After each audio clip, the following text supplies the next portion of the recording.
This episode of An Unexpected Podcast is brought to you by Isaac from Minnesota. Thank you. All right. Well, my name is Isaac. I'm 11, and I live in Eden Prairie, Minnesota. I've been enjoying your podcast, and we started about a month and a half ago, and the fellowship has just reached Rivendell. We're on the chapter Many Meetings, and we've had some fun listening to you guys goofing around, making up names for your podcast.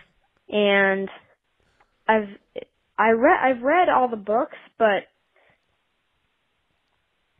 when I'm listening to your podcast, there are certain parts in the books that I don't remember, and once I've listened to your podcast, I remember reading those. And I've read the trilogy, the Silmarillion, and in terms of the movies, I'm halfway through the Two Towers. And I was wondering if you guys had caught an error in the movies. I'm pretty sure in the extended edition, in the Fellowship of the Ring, when the Fellowship's in Lost Lorien, and Galadriel's talking about the files against Frodo, she says, in this file is caught the light of Elendil, our most beloved star, and I'm gonna botch the pronunciation of this. It should be Earendil, I believe. But anyway, I'm going to be looking forward to listening to the rest of your podcast.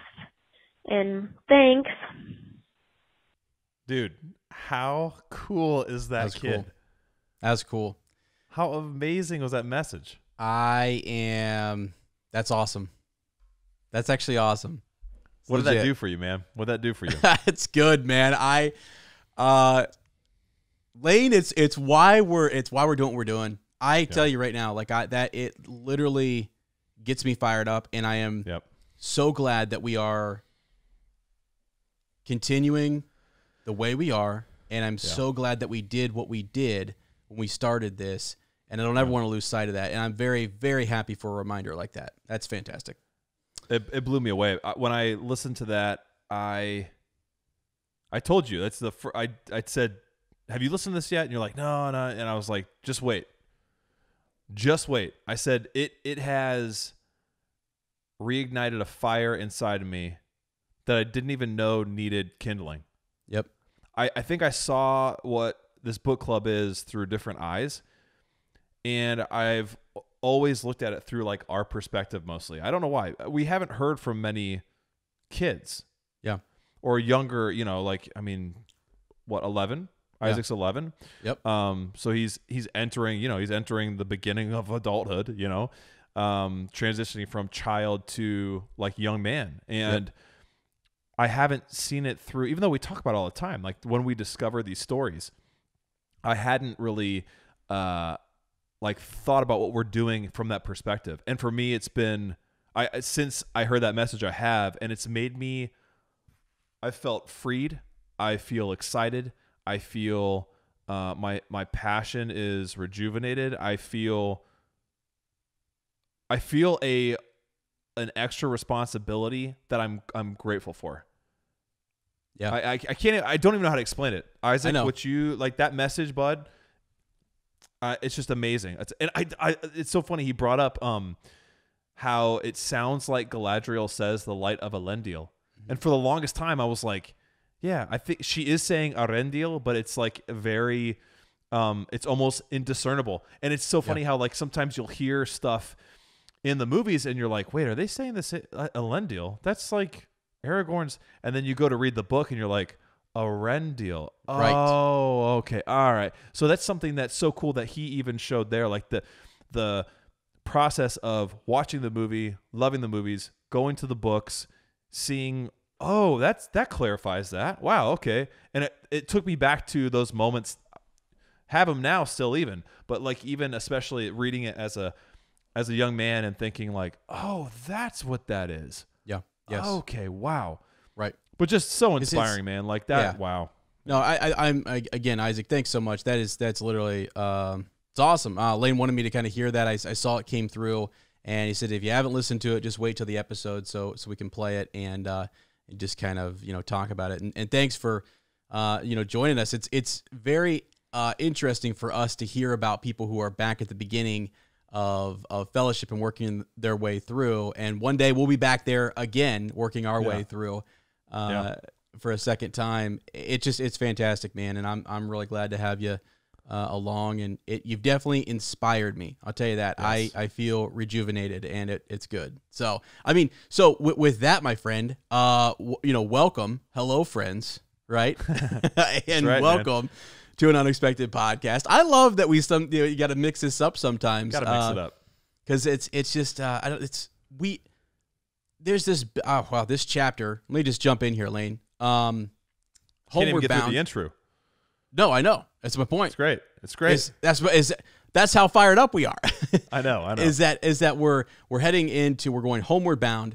Here we go. And so there's this bittersweet, there's this good energy that I just kind of feel based off that message. And then going into this, like we are headed back there. It feels good, but yet there's still business to take care of, So yep, unfinished business. That's absolutely right, man. Yeah. So here we go. Sir. So this week we head home, but we stop in Bree along the way and find out the beer is still good, and one thing still drives out another. So yes, sir. Yeah, we get to do some more reminiscing this chapter, and this was awesome. I mean, this is a shorter one, right? It's like in my book, it's like 4 full pages front and back. And we were talking about how it could be kind of a quicker one. But then we talked about all that happens, especially on those, like the last 2 pages. There's so much there that you can kind of speculate or kind of look at closer and have conversation about. So I'm excited to see. I don't know where we're going with this episode, so I'm excited to see that as well. Yeah, I know.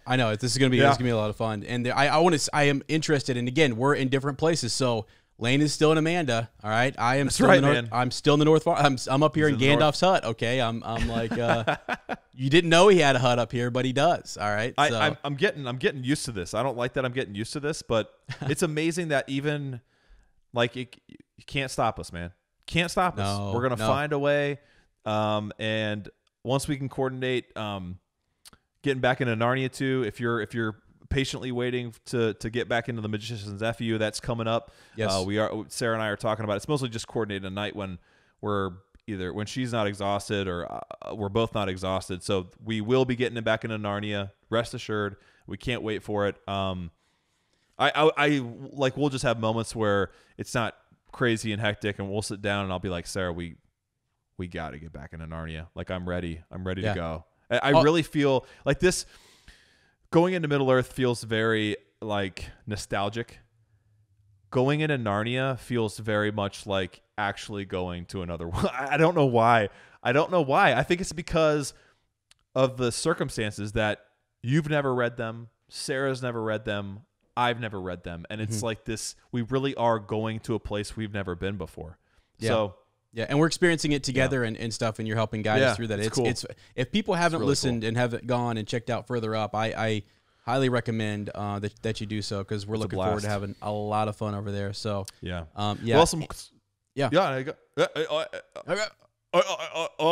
it. Glitch. Buffering.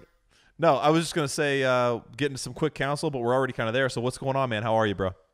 I'm doing good. I'm doing well. You are winning the Carbors. I'm winning the Carbors. My Lord, like Some people have figured out that Uncle Keto is out there fighting the good fight. All right, and that the Keto Council is real, and that Lord Carb is truly among us. And wow, it's scary, but at the same time, I have faith. It's these stories, it's my heroes that I look to, and I think about what they overcame, and I think Uncle Keto can win this war. And you've still got, is the Foreman kind of like your Obi-Wan? Old Obi-Wan? Is that who the Foreman is? Except for he gave up, a lot like Obi-Wan kind of gave up on Anakin there, when Luke said, but he's my father. I can't kill him, right? The Foreman kind of gave up on me for a while, and it took someone like Luke, right? That spirit of Luke to come in there and say, hey, Obi-Wan, it's not too late. I could never kill my father. There's still some good in him. I feel it. Yeah. That's hilarious, dude. I'm good. I'm doing well. Winning the Carbors right now, so I feel really good. And I'm excited about some stuff here. We'll make an announcement in a second as to some cool stuff that Lane and I are doing, but I'm real excited. We've had a really good night, and it's great. So, hey, but how are you guys doing? How are you guys doing down there in Amanda? We're doing great. Life is amazing. Girls are fantastic. Sarah is getting close to the end of the gestation period here for crotch fruit number 3. What are we? End of June, man. So like a couple months, and this baby will be here. So we've got if this baby's a boy, which it is not going to be a boy, Vigo Joel will be the name. If it's a girl, I think we've finally come down on Ruth Louise. So Ruthie Lou. So we got names picked out. Bedrooms are all set up, ready to go. We're gonna move Charlotte over to Winnie's room.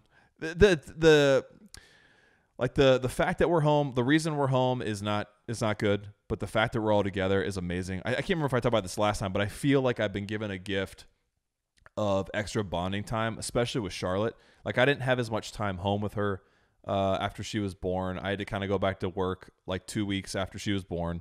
Right. So I missed a lot of and she's a very different kid. Like we were talking about differences between Boromir and Faramir, right? Right. I that hit home because like Winnie and Charlotte are so different. They're like, and they're incredibly complementary. But I mean, if you have kids, you know that your kids they're their own individuals. But like even just the bonding thing has been different for us, and so I have been given this extra time with her that I didn't even know I needed. I don't think.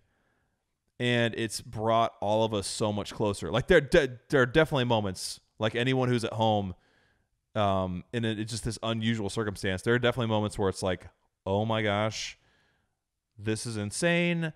I need 5 minutes or I'm going to rip all my hair out, which I've already done. So right. It's there. But you have those moments where you're just like, I need a second. I need maybe 5 seconds. But for the most part, for 95% of the time, it's been this incredible growth between Sarah and me and Winnie and Charlotte, and seeing them both together. Like you could almost leave and they'd be fine with each other. Like their friendship and their love for each other is incredible. Winnie is starting to cry when Charlotte goes to bed. And then Winnie's getting so big too. It's just nuts, man. Like she's on this no nap thing. So bedtime, man. Wow. Yeah. Bedtime for a while. And Winnie's like me. She fights sleep. She does not like going to sleep.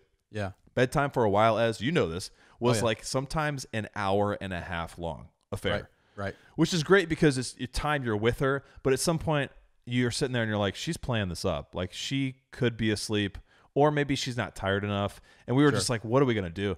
And so Sarah's like, Lane, what if we just cut nap? Let's just cut out nap and knock on some wood. So far, that has been amazing. Like she doesn't have nap. She has quiet time in the afternoon. We watch a movie. We lay down. We're restful. And she has been going to bed within like 20 minutes of taking her upstairs. Wow. Yeah. I mean, she was asleep tonight at like 7:15, 7:30. Right. Wow. Whereas most nights you take her up at 7. Hey, I'll see you at like 8:30. Yeah, 9 o'clock. Yeah. Yeah, right. So it's been amazing. Like that is also like a kind of a relief to Sarah and I. So that's good. Yeah. But life's great, man. I'm gonna give a huge shout out to our brother from down under, Mitch Pope. Sent us these beautiful. We posted on Instagram. Sent us these beautiful. I don't know if you can see it there. Oh yeah. Newcastle Knights. Oh my gosh, I always say it wrong. NRL league rugby jerseys. I got to ask Mitch about this. I haven't messaged him yet, but I thought that he like bought these for us and sent them to us. I think these are the jerseys off of Mitch's back, like which only adds honor to it. You've heard us talk about Mitch Pope before. Mm-hmm. He's an amazing upper. Someone we've never met that has become someone that we just love. Just an incredible, and then just the thoughtfulness. Like this is a jersey. It's a good, huge giver. This is a jersey that the Knights made or had for women in league, and he said he specifically wanted to give it to me because of what he says is evident, just the love I have for my girls. And so like I told him I put it on as soon as I got it, man, and I'm not sure I'm going to take it off. And then he sent for you. He was trying to find a Superman one, but they Right, I saw it, yeah. they ended up doing Spider-Man. So he like just the thoughtfulness, and I don't know, I'm just blown away. Mitch, we love you, dude. Cheers to you. We will come to Australia someday when all this craziness is over, and we will come visit you. We're gonna take you up on it, man. You're gonna show us around the Outback. So super couldn't be more honored, man. Yeah. But life's great. Yep. Everything's good down here in Manda, the Shire of America, and I don't know, man. It's crazy. I don't know. Like I love every day being with my family. It's fantastic. Like I'm probably not. It's gonna be hard for me to go do social stuff afterwards. Because I don't mind being antisocial, as like it's kind of okay with me. Yes, you're kind of Then it's like I'm pretty good. Yeah, no, I mean you're also in like you say, you get that time with your family. You're like, even though these are kind of dire, crazy times. Yeah, I think in any of those times, regardless of what the event may have been in history, I think you go find your family and your friends and your loved ones, and you do kind of, get together with each other, and that's not a bad thing. That's a good thing. Yeah. Yeah. And sometimes we do need those moments. So I'm a big believer in that things happen for a reason, and so I think we're all going to continue to see this through, but yeah, it is just very different times that we're living in, and oh man, I have to say too, can I give a shout out to, I think you did this. I think you said this last week. I want to say it again. Yeah. To your sister, who actually, like, I look, and it's through Sarah that I'm getting some of this. But people who are talking about like things, it being okay to be upset during these times, to have anxiety, but then also to be very, like you're saying, to be okay with like, I'm okay. I'm home. I'm like, what are you going to do? Not find joy, not look for the positive? I mean, that gets pretty dark. And so I think we're allowed to do that. And it was encouraging. I've just encouraged every time I get on there, I see her posting something positive. I'm like, let's go. This is a good use of social media. And it made me feel good. So good, man. That's real good. Wow. Here we are. I don't know. All right, here we are. We'll just get into this. Dropping Eves. There's not a whole lot since last we talked. Show is still on hiatus. I wonder though. A lot of things are starting to kind of open up. I don't know. I'm not sure. I'll leave my opinions off the podcast, but it seems like things are kind of in different states, and I don't know what other countries are like. I haven't looked into it, but are kind of starting to open up. So I wonder, will production begin again? In what capacity will that happen? But we'll keep our ears to the ground. If you hear anything too, be sure to email us, let us know, tag us in something so that we can have that discussion here as well. I did have one really cool thing that happened within the last couple weeks. It happened on Twitter. The Gollum video game. Remember we talked about this, I want to say it was like a year ago, that this was announced, this Gollum video game. They released some really cool shots on Twitter. There were like 4 pictures. One was of some kind of like screenshot of Gollum, and then choices for interaction, like things that you could say. And then the other 3 were like environments that were within the game. And I had forgotten, honestly, that they were making this game. We've been so caught up with show stuff and just talking about our own book club and stuff that I had forgotten. This is it's going to be really cool, I think. Like I'm very intrigued, like deciding to pick Gollum for, it's either going to be awesome or it's going to be terrible. And I don't really play video games anymore, but this one, I think if I get a new like a next generation PlayStation at some point, I'll definitely get this game. So it's different, right? Because last we reported on it or talked about it, it was just announced. Like there wasn't a whole lot of information about it. Yes. But now there's a little bit more. I've actually linked an article in there, so if you want to open that and read it while I'm going over some of it, that'd be awesome.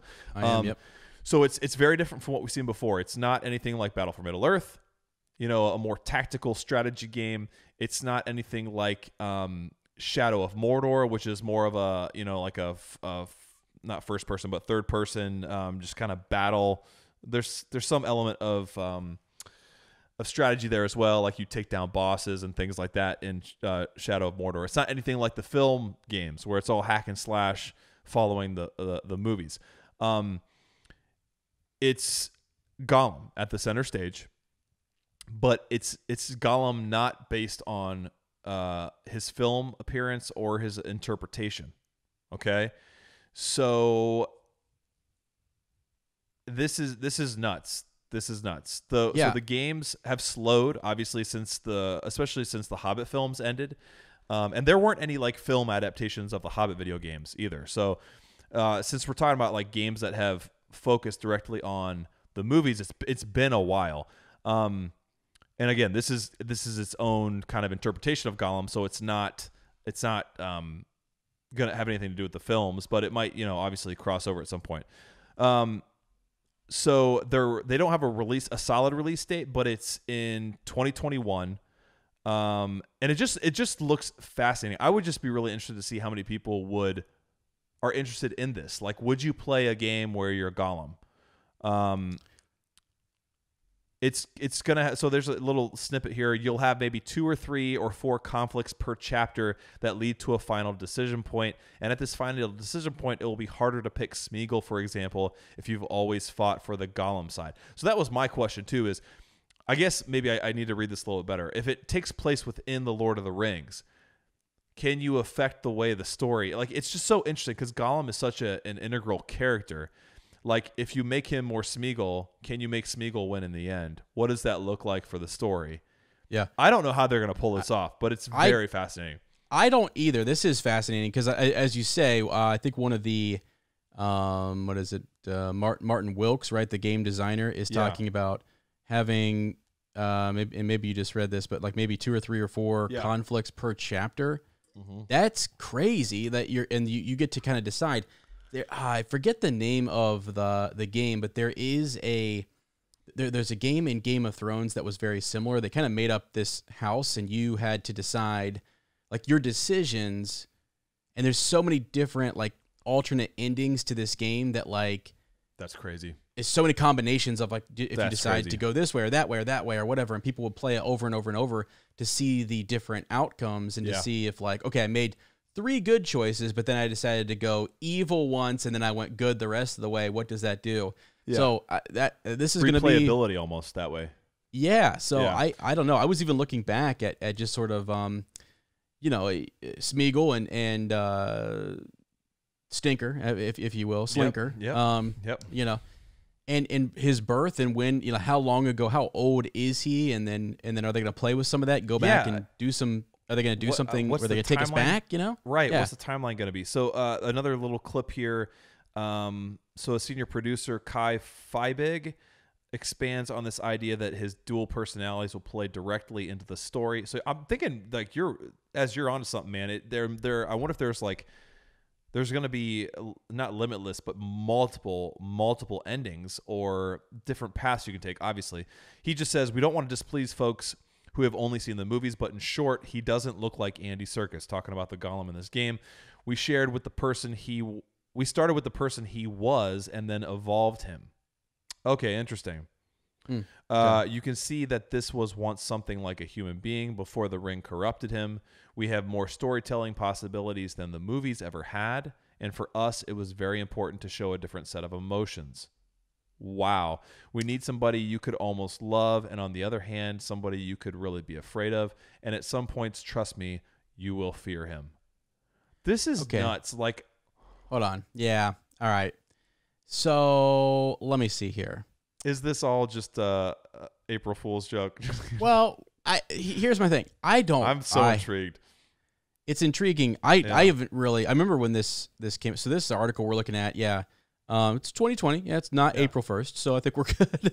But I do want. It's like, did they just have the rights and they said, you know what, we don't want to lose these or something like. Great question. I don't get that. That did happen with the. There was an old pilot for the Wheel of Time show, and they made this ridiculous pilot episode. Wow. Go search Wheel of Time pilot. You will find it, and it's a joke. But they made it because they were technically trying to keep the rights to something. I hope this isn't I haven't really looked into the video game. I don't really know, but I'm just thinking out loud here. Like maybe that's, it just seems wild. It just seems like a wild idea, and maybe it's going to be epic and awesome. But I don't know. I know that those games, if you're sort of a, if you're not an avid movie or book fan or whatever, and you just want to play something that seems, interesting and fun, it has that replayability with those alternate outcomes. Yeah, maybe it's just a fun game. Maybe that's all they're going for, is pure entertainment, just a lot of fun, and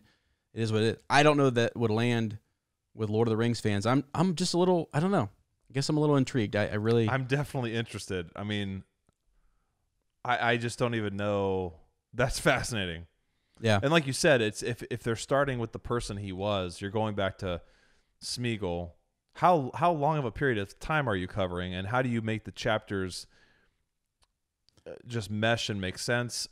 Crazy, man. Go look it up if you guys are into video games, and it's something we don't really talk about very often, but yeah, if this is something that interests you, go do some digging, see what you can find. I just thought it was kind of cool to see the different environments they were playing with and different concepts that they had in those pictures. So yeah. Anyway, some interesting Middle Earth news there. Do you want to talk about the stuff on the YouTube channel, my friend? Yeah, I do actually. So I would love for folks to, if you have a chance, go to YouTube and type in an unexpected podcast. And when you do that, you're going to see our channel there. You're going to see this red button. All right. It says subscribe. Now I'm letting you know, this is just advice. You take it or leave it. All right. But if I were you, and that's what, that's the key. If I were you, I would click subscribe. Okay. And I would then go find the video versions of these podcasts. Because sometimes I wave to people and there's no one actually here in my room. And I'm actually, so to see that, I throw Lane off and he does things to throw me off. More so though, we've been doing recently these character examinations or just like chats, like Lord of the Ring chats. They're about, what would you say, Lane, like 10 to 15 minutes? We try, in length. Mm-hmm. We try. I think one of them pushed to like 20 or 25 minutes. We were aiming for 10, no more than 10. We'll be fine. It's so hard. It's so hard for us to do. Well, it was a great conversation. I really enjoyed having it, and I thought we always leave room for more conversation, and that's where we're hoping folks will go listen to that and watch it, and then comment down below, because this series, there's new life because of the TV show. But I can tell you, and those who are listening to this podcast, and if you're watching on YouTube, that's great. You've done your job and you've gone and subscribed. Thank you. But you guys know that there is still life in this series, and there always will be. There always will be. It is such a well, you listen. We just did a conversation on Peter Jackson and him talking about how this series has lasted and what it has done for fantasy, what it's done for the fantasy genre in books just by itself, which is crazy to think, because Tolkien didn't set out to kind of write like a what you would label as fantasy, and then what that's done for films and TV shows now in fantasy. It is it's awesome. And so sometimes Lane and I, we like to travel back, and based upon our reread now, we're going back to these characters in the Fellowship. We just we had many partings last a few weeks ago, and the Fellowship split up, and we are now homeward bound. We're with our hobbits, and so we'll table some of the conversations we're going to have with the hobbits. But we've been going back and looking at Boromir. We're gonna look at Legolas and Gimli, and we're gonna go through the Fellowship and have some pretty interesting. I think they're interesting.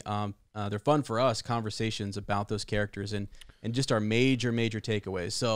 So yeah, that's what we're doing over there on YouTube, and plus we're trying to get all kind of geared up for the show and some reactions and just speculation and things like that. So it's a lot of fun.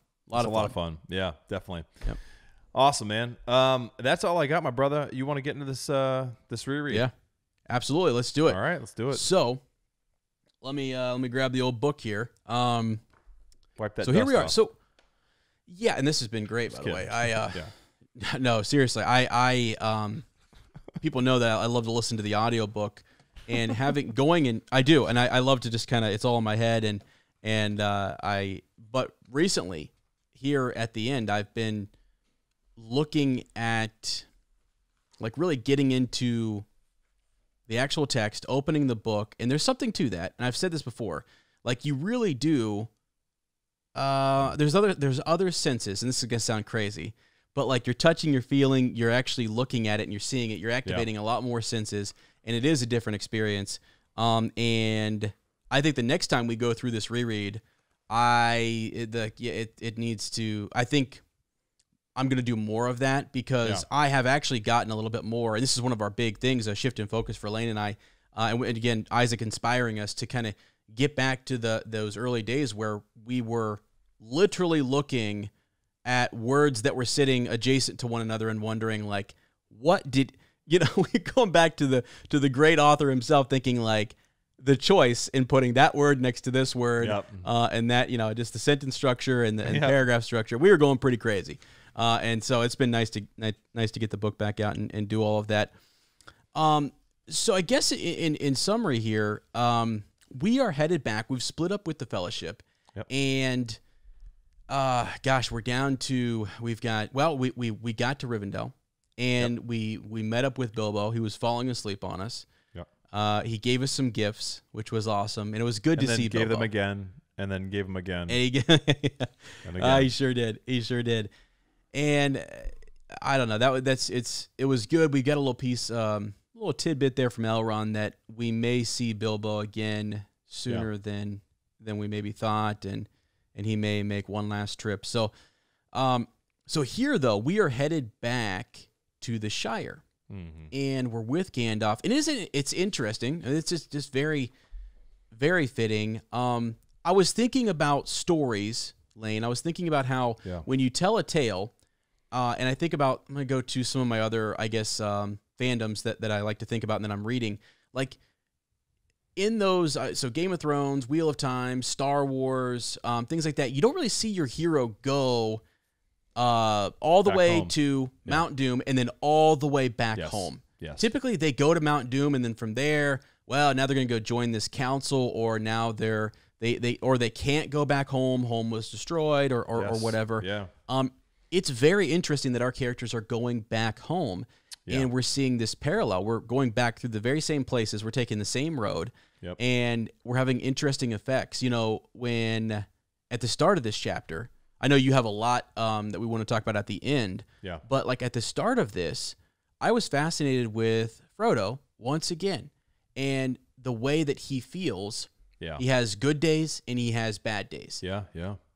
And I mean, come on, Tolkien with World War I and the things that he went through and his friends and knowing people that went through that, something triggers a response, or something reminds you of the evil that you faced, or you're carrying some type of burden. Yeah. Frodo truly in this chapter faces that, and we see it, and we don't.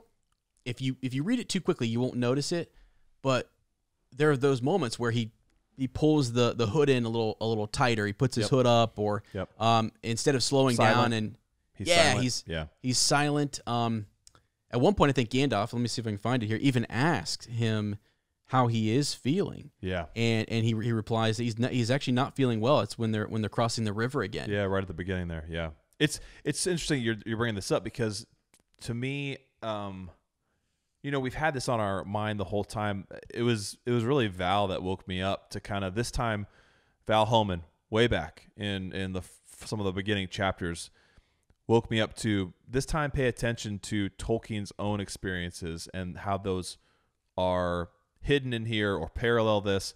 And it hasn't been as evident to me as this right here. And I think part of it is because we went and saw that documentary that Peter Jackson put together, They Shall Not Grow Old. And there was a lot on, the beginning of the war, and then during the wartime, but also going home, back home, and how so many of these people, as is with like any war, conflict, military, like people have trouble adjusting. Either they've changed, or home has changed, or both. And there's this like, it's not just back to normal. It's never back to normal. It's like Frodo says, there is no real going back. Yep. And for him more so than the other hobbits, but even them we see, and especially in the next chapter, that they are different. They're not going back the same way they were. They've become so much greater, and because of what they've gone through, are able to handle stuff back in their own backyard. But it's nuts to think like, yeah, I think maybe what Tolkien was doing here too, like when I think of most myths, most hero stories, it's exactly what you said. It's like, born of tragedy, something spurns them on, they achieve the goal, they're heroes, yay. But like here, maybe what he's trying to do is to bring some realism to a mythology, to show that, yeah, they're going to go back home, but there's pain that's never going to go away. And Frodo's not going to feel whole. And when they get back home, there's going to be junk that they have to clean up. It's so like Peter Jackson couldn't even wrap his head around it when they cut this, some of these parts, especially the next chapter, right, out of the movie, because he said it just felt kind of anticlimactic to me. For fantasy, it is almost too realistic. And so I wonder, like, was that Tolkien, and I'm sure it's in some letter somewhere that I've never read. Yeah. But is that him saying, okay, I'm going to take this epic story, but I'm going to put in the ending is going to feel real. It's going to feel real in a way that all these other stories don't address. Yeah, 100%, man. I mean, like the journey home, and then we didn't think they were going to make it. I know. They didn't think they were going to make it. No, and the fact that one of the true challenges is actually coming back, and having and establishing like this life, and it is very interesting that when Frodo asked, where shall I find rest, Gandalf doesn't answer like he did Pippin before. Like he did talk about what happens at the end, and he does kind of give some hope there, but not yet. This actually plays into what I want to talk about at the end. That I just have questions about. How much does Gandalf know?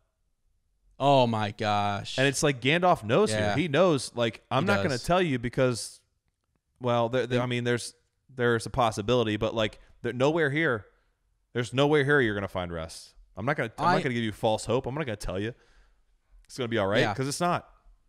While my mind is there, let me tell you something. So I've been thinking, and I've been waiting for us to do maybe on YouTube's kind of our another one of these character examinations. And I'm going to give a little tidbit here about what this chapter has done for me in thinking about Gandalf, because he does, it seems like, in the beginning, all the way back to Fellowship, when he's setting things up, and when the presence of the enemy is less and it's further away, it seems like he can see further.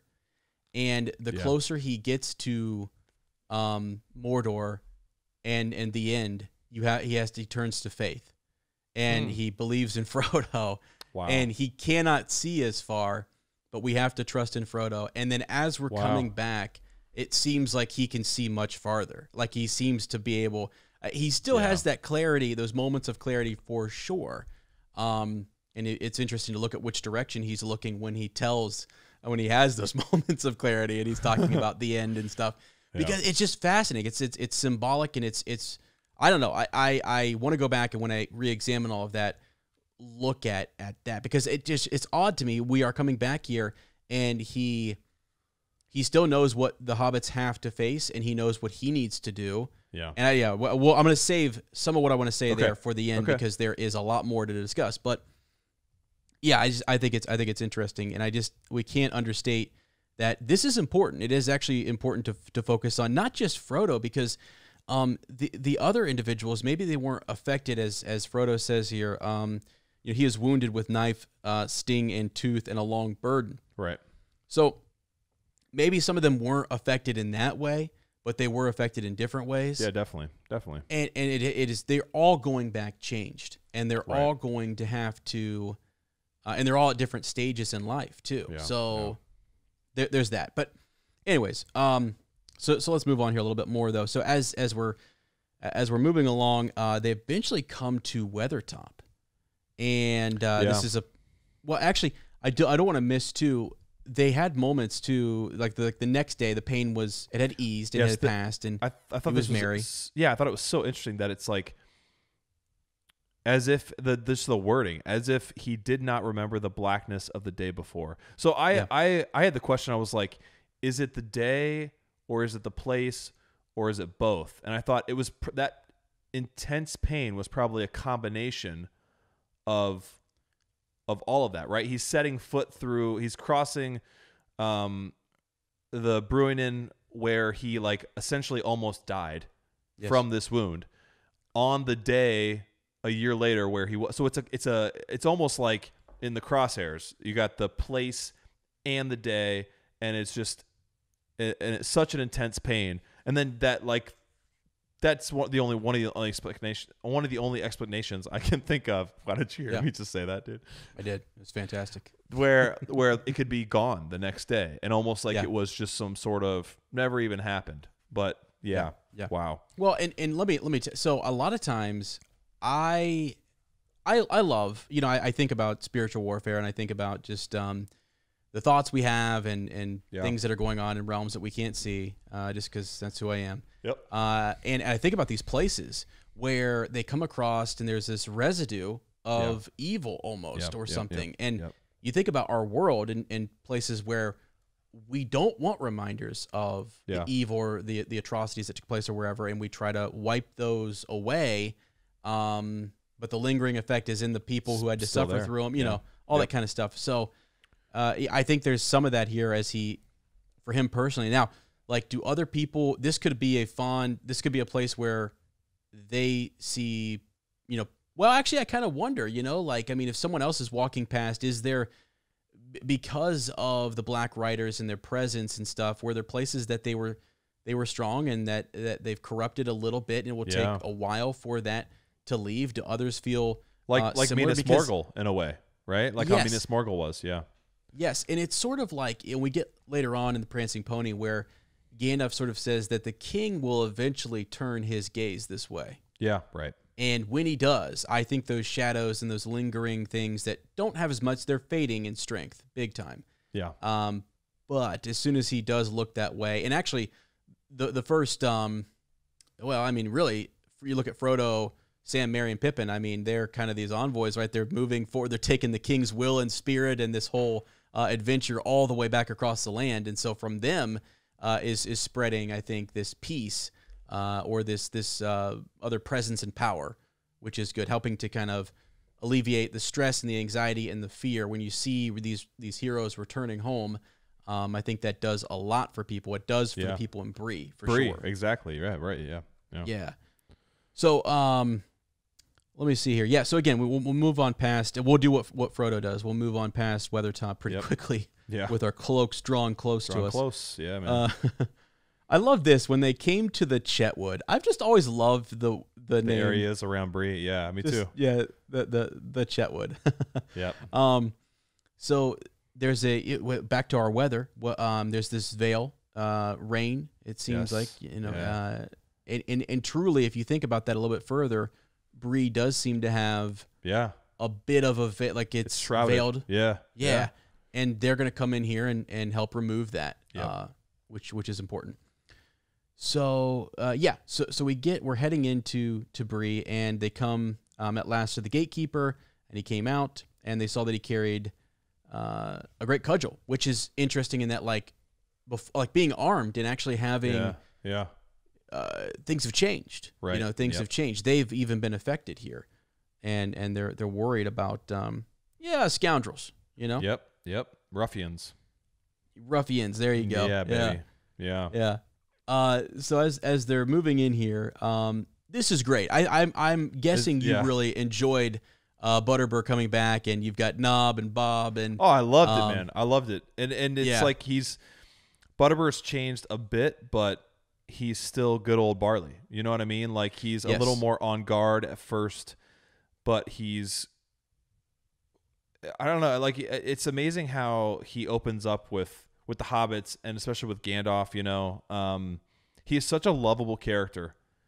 Yeah, he's so lovable. I like him. Yeah, I love him too. Yeah.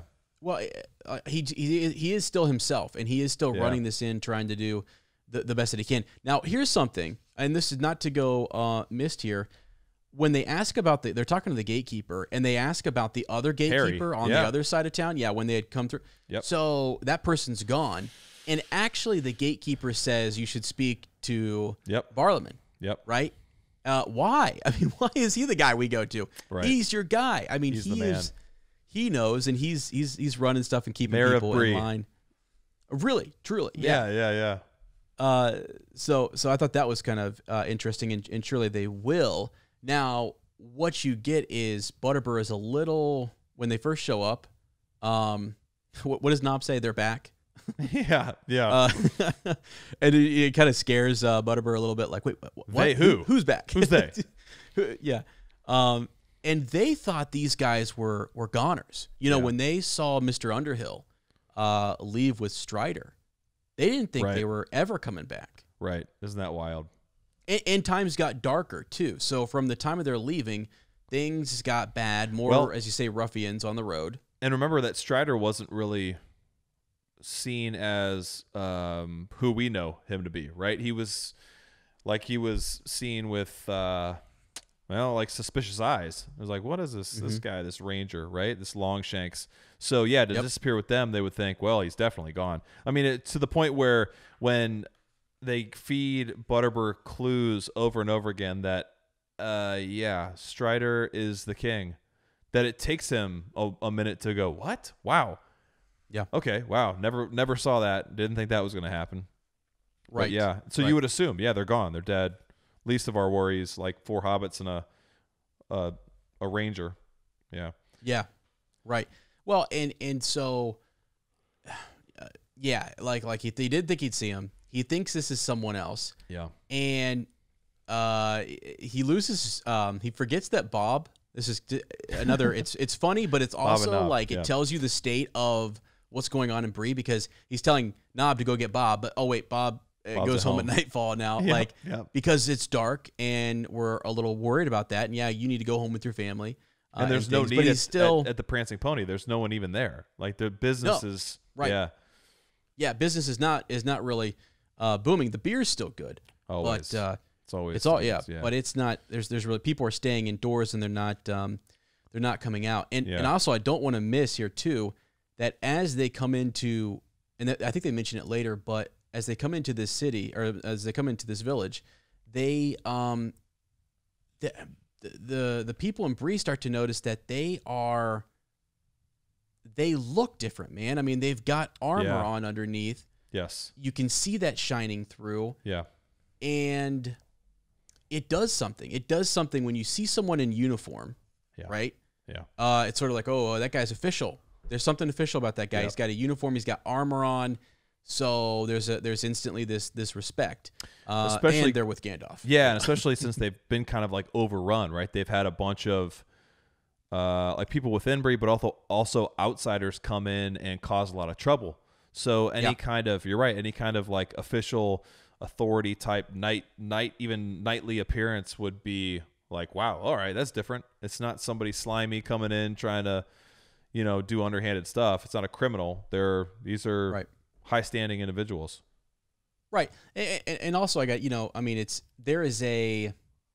this is noticed. They don't, it's sort of, this is the first time they realize why people aren't giving them trouble, why on the road here they could take their time and just sort of leisurely lay out in a field just off the road and enjoy their time. That was like 1 or 2 sentences where I imagine that it said days went by and it doesn't, Tolkien doesn't go into great detail. We don't know what the conversations were like. I like to think about that, and I like to think about Merry and Pippin and all the sharing of stories. We don't get a lot of that, but I can fill in the blanks there. I know that they were conversing and talking and about what they learned, and that Frodo did have good days and stuff. But anyways, when you approach other people now who are removed from this, they elevate them, and they then realize, they look at themselves and go, we're different. There is something here. They start to realize it themselves, and they do have to understand that because they're going to need to call upon that experience and the things that they've learned and gained. So yes, they are. Yeah, that's neat. But I guess it's also like there's the spirit of,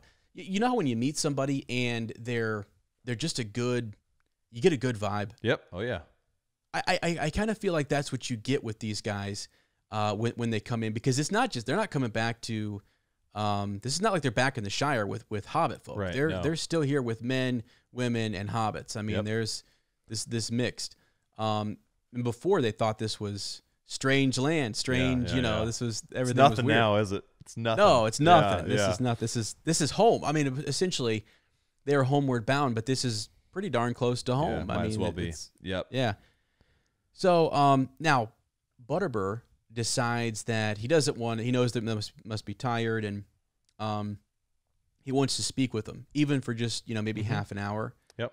And just to kind of learn what's going on. And I don't remember exactly where it's at in here, but Sam will have a moment to go connect with Bill the pony. Yeah, right? that's right, man. Yeah, that does happen here. Yeah. Yep. And that's good because he has been thinking about and worried about what's happening with the pony. So. Yeah, absolutely. And he's like overjoyed that Bill made it back. Not Fernie, the pony. Yeah. Right. Yeah. But it's even interesting too that just a little line that Tolkien puts about Barlaman's appearance. Right, the landlord's face looked rather wrinkled and careworn. Just that he's doing everything to let us know before we hear the full story that, and really what it's doing is it's projecting. It's this whole building fear of Saruman, right? Yeah. Saruman left. Gandalf thinks it might not have been good. There was mention of the South Farthing, the Shire. We're getting closer and closer to home, and it's not how we expected it. They even said that it wasn't as warm a welcome as they would have had expected, and it's not really doing anything to know that Bree is not as it was. It's in a bad way. Well, what does that mean for further down the road? What does that mean for when we get to Buckland? What does that mean for entering into the Shire proper, getting into Hobbiton? Like, is there some weight to this feeling we have? It's crazy, man. Like, it's just the way Tolkien's building this, because he's building another climax is what he's doing. He is. We're actually headed Which back is not what you're supposed to do in your falling action, right? I mean, you're supposed to just kind of wrap things up, and it's like, hold on a second. Right. We're not done yet. We're not done. And I think it's great because I remember when we left the Shire, we had spent so much time there that we cared a lot about it. Yes. We care a lot about the Shire by the time that we leave. So, yes, we went and defended the Shire, but we cared so much, and all we did was talk about going back to home and our place that we loved or whatever. And to go back there and for Barlaman to be hinting that things are not going well, and for Gandalf to start scratching his beard thinking, there's something. I see something. Yeah. I see a path laid before us, and this is, can't really say anything to them. Won't. We'll get into that. Right. Right. It's their hurdle, I guess. Right. Something that they need to kind of another adversity they have to persevere through. But you're right. I'm glad you pointed out that the expression on his face and the way he looks does tell us that Bree had some stuff going on too. Every bit of this land was affected. Don't you think it's almost kind of like what you would expect if it's not what you would expect. You'd expect Barlaman to feel and look more that way back, in the Fellowship of the Ring, and that how he was there should be how he is at the end. It's flip-flopped from how you traditionally in stories would see that. Like, everyone's oppressed at the beginning, and at the end they're fine. It's like, but it's so jarring that way because you're like, this isn't how it's supposed to be. And we learned. I mean, I know that we're gonna get there eventually, but there's no weed, right? There's no South Farthing weed. We have to go with the South Lynch, which is, uncut leaf that comes from Bree, right, or just outside of it. Right. And what the most amazing takeaway from this, for me, after we find out all the stuff that happened in Bree, was the fact that, I know I'm skipping ahead here a little bit, but it's fine. It's the realization from the Breelanders and from Butterbur that, like, those bounders, those rangers, did far more that's right. than we ever realized. And we didn't realize the kind of junk that they kept out, the kind of problems they quietly fought off, And that leads into, like, at the end, just talking about, like, Yeah, we'll get there. We'll get there. But just how it's something that had to happen, right? Those Rangers had to come. They had to come. They played a huge role. But knowing the sacrifice or the potential sacrifice that made in an area, a very specific area, it's crazy to think about. It's crazy to think about. Well, yeah, it is. It is. And there's consequences to every action. Yeah, true. Yeah. But I will say this, I love this about Barliman, is that he is able to say that maybe we were wrong. Mm-hmm. And a lot of people can't do that. A lot of people can't say, that maybe I was wrong about that, or given time or given more perspective or whatever, I can now look at a situation and say, you know what?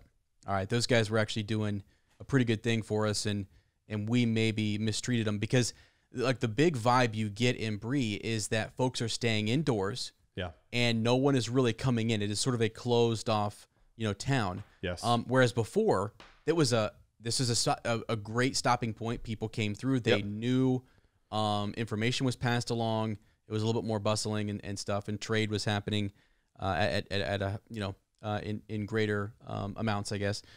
And it's not as much. It's not, and they've had to close up and stick. They're in lockdown, man. They're in lockdown. They're in lockdown, yeah, and there's not, as you say, there's not really. They've had to protect themselves. They're armed up because those individuals are gone. Yeah.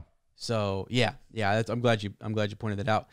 Now, so Gandalf starts to kind of. I love this. See if I can find exactly where he says it. Barliman is he's listening to their story, and he says he's bewildered most of the time. He's kind of bewildered, and he just says, "You don't say. You don't say. Yeah. You don't say." Well, I never. I never. And then it's like, and then he says, "Yeah, you don't say, Mr. Baggins, or is it Underhill?" I mean, he can't. Like, I just love him. I think it's really awesome, good. Dude. He's awesome. And he's taken all this in, and he's just he's very much okay with saying, "I just can't believe all this. This is crazy. Right. Look at you guys. You went out and did this, and you came back." And Gandalf, he just seems super relatable. I think everybody knows a Butterbur. I think everyone again knows Lane. Absolutely. That's me, 100%. No, it's not at all. Actually, which is funny and ironic. Yeah. But it's just kind of he's a good-hearted guy, and I love that I love just his honesty and the way that he. And I also think like he has so much information that he's privy to. Yeah. That I don't know. I mean, it would take some kind of masterful character to be able to process it effectively. I mean, just like he has to be having, plus just the nature of being an innkeeper is hustle and bustle, right? It's getting these people to their room, making sure dinner's taken care of. Where's all the beer? It's like those, when you come across like restaurant managers, like I think about Jeff down at the Village, right? And I think about when I see him at the Village on a busy night, he's not going to remember anything I say to him. Anything, because his mind is a million places at once. So it's almost kind of like funny that Gandalf trusted Barliman to get, or he thought like, that busy innkeeper. Right. Yeah. All right. That's the guy I'll leave my I'll leave that important message with him because he'll remember. It's almost like I wonder if there wasn't others or some other, like Gandalf knew it was going to go the way it was going to. Like it's just, I don't know. Yeah. Yeah. Anyway. No, I think you're right. Yeah. It's ironic for sure. So here's an interesting line, and I kind of missed this, but Pippin is talking about so Barliman's sharing all the trouble that's going on, and I don't. If you want to slow me down of any of that Bill Furry stuff, we just learned that he's he was kind of one of the ringleaders, right? And that Harry, the gatekeeper, that they came alongside with the strangers, and instead of standing up to them, they were sort of like their tools, and gave to. And he was talking about how so to show how I would say safe Bree was before, which I think is a departure from what the movie shows, right? I think the movie kind of shows this when they go into Bree.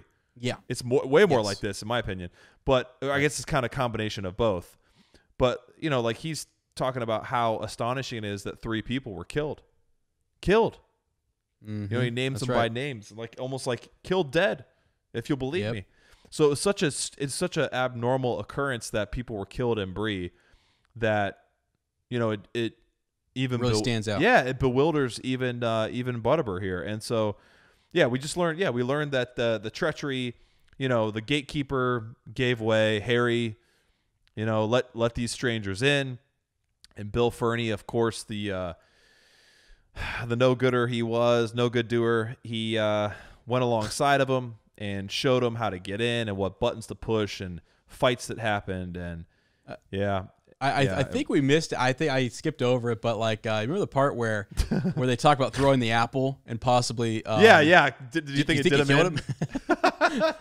It's like, wow, that's funny.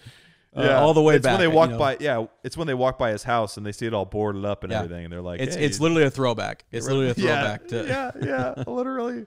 Oh, it's awesome, dude. Yeah. So I'm glad we stopped on that point, because the next point is really, you know, Pippin saying no one troubled us to the point that we actually didn't even keep a watch. We actually didn't even set up a watch, and this is where you know, I kind of mentioned earlier that. Well, Barliman says, well, look at you guys. You guys are armed. Yeah. You guys are armed like that. No one's going to touch you guys here. It's those who are like, you know, if you've got like a wagon and you're an unarmed, you know, farmer or something, well, that's easy prey. We're going to, you know, take that guy's goods or whatever. So that's when they're realizing, again, that they're different. Yeah. So, yeah, now, and again, the next couple paragraphs we've already mentioned, like the Rangers, again, Barliman kind of talking about just their significance. So, yeah.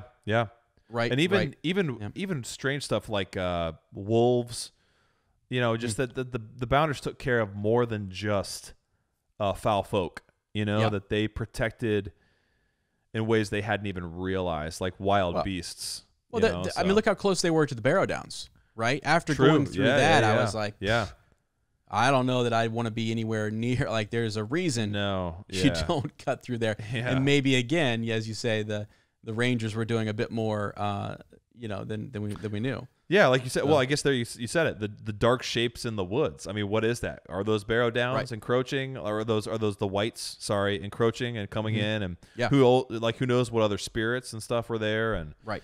Yeah, man. Exactly. Yep. Exactly. Yeah. So now again, there's all that dire news, but Gandalf just say there's hope, you know, and that all the lands have been affected, but that the Greenway is going to open up again, and messengers are going to come north, and there will be comings and goings, and the evil things will be driven out of the wastelands. Yeah, indeed. And the Rangers have returned. They're back. Yes. Yeah. And so those are that's a good thing. And that's, I think, happy news. And really what Barliman is driving to is like he's having this conversation. He knows they're weary. He wants to get truly wants to get the points here. And then, because you know, was something interesting, like the next day, people are intrigued and they're curious and they do come to the common room. Yeah. You have to imagine old Barliman put the word out that they're bearing good news, and you need to come hear the story for yourself. You know, Bob, you old slow coach, go pass the word along. Pass the word. I mean, seriously, the hobbits have returned. I totally think because otherwise, if they're folk we should avoid, or maybe they're up to no good. It seems to be a little bit of mistrust in Bree, but Barliman is the one who will pass that word to everyone and kind of say, yeah, you know what? Not only are they giving me a good vibe and they gave you a good vibe, but now Barliman's also saying there's something here we need to hear. And they do laugh later about the idea of a king, but they, you know, I mean, it's sort of, it still makes you feel good, even if you can't really wrap your head around. You're not laughing to really make fun. You're just sort of like, what? I mean, there's a king, a new king. Like, come on now, seriously. You're joking me, right? Yeah, right. Yeah. So, anyways, he does let him alone, and this is interesting. So, Dead Man's Dyke. Yeah. That stopped me for a sec, and I was like, wow, okay. You talk about these lands, and we were just talking about the Rangers maybe protecting from things in this area. If you go back, and I'm sure there's someone who can do this way better than we can, but you look at places in Middle-earth that were affected where the shadow and darkness struck or tragedy happened, it's just kind of funny because Gandalf is reminding everyone that this world is old. and that it has gone through many changes, right? And that there were once people that lived there, and it's hard to believe because it seems like haunted land. Seems like it's no one would live up there, right? But the Rangers do, right? You know, so yeah. Anyway, I thought that was kind of interesting. Yeah, it's really cool, and also awesome that it was the capital of the Northern Kingdom. Like it's the capital of Arnor, and you're just thinking about again just the whole idea of North and South, and how Aragorn, King Elisar, is the one who's brought these both together, and how it might also be an allusion to like even places such as this Dead Man's Dyke might come alive again, right? So we're talking about. You know, we're talking about like the road, the Greenway opening up, and the Rangers returning, and Bree is going to be fine. But even other places that have been gone far longer, just watch Butterbur. Like they may return to a different state. Like they may be redeemed. They might be saved. Who knows? Let me ask you a question, Lane. Yes, sir. Because I know how much you like the Rangers, and I know how much you like Aragorn, and yes. you're drawn to him. Isn't it fascinating that Tolkien will do something like what he just did right there and make you wonder and think about that and the histories and right?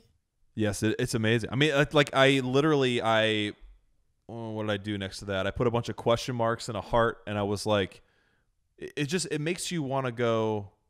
I don't know if you're referring to this, but like it just makes you want to go dig. It makes you want to go dig and find out exactly.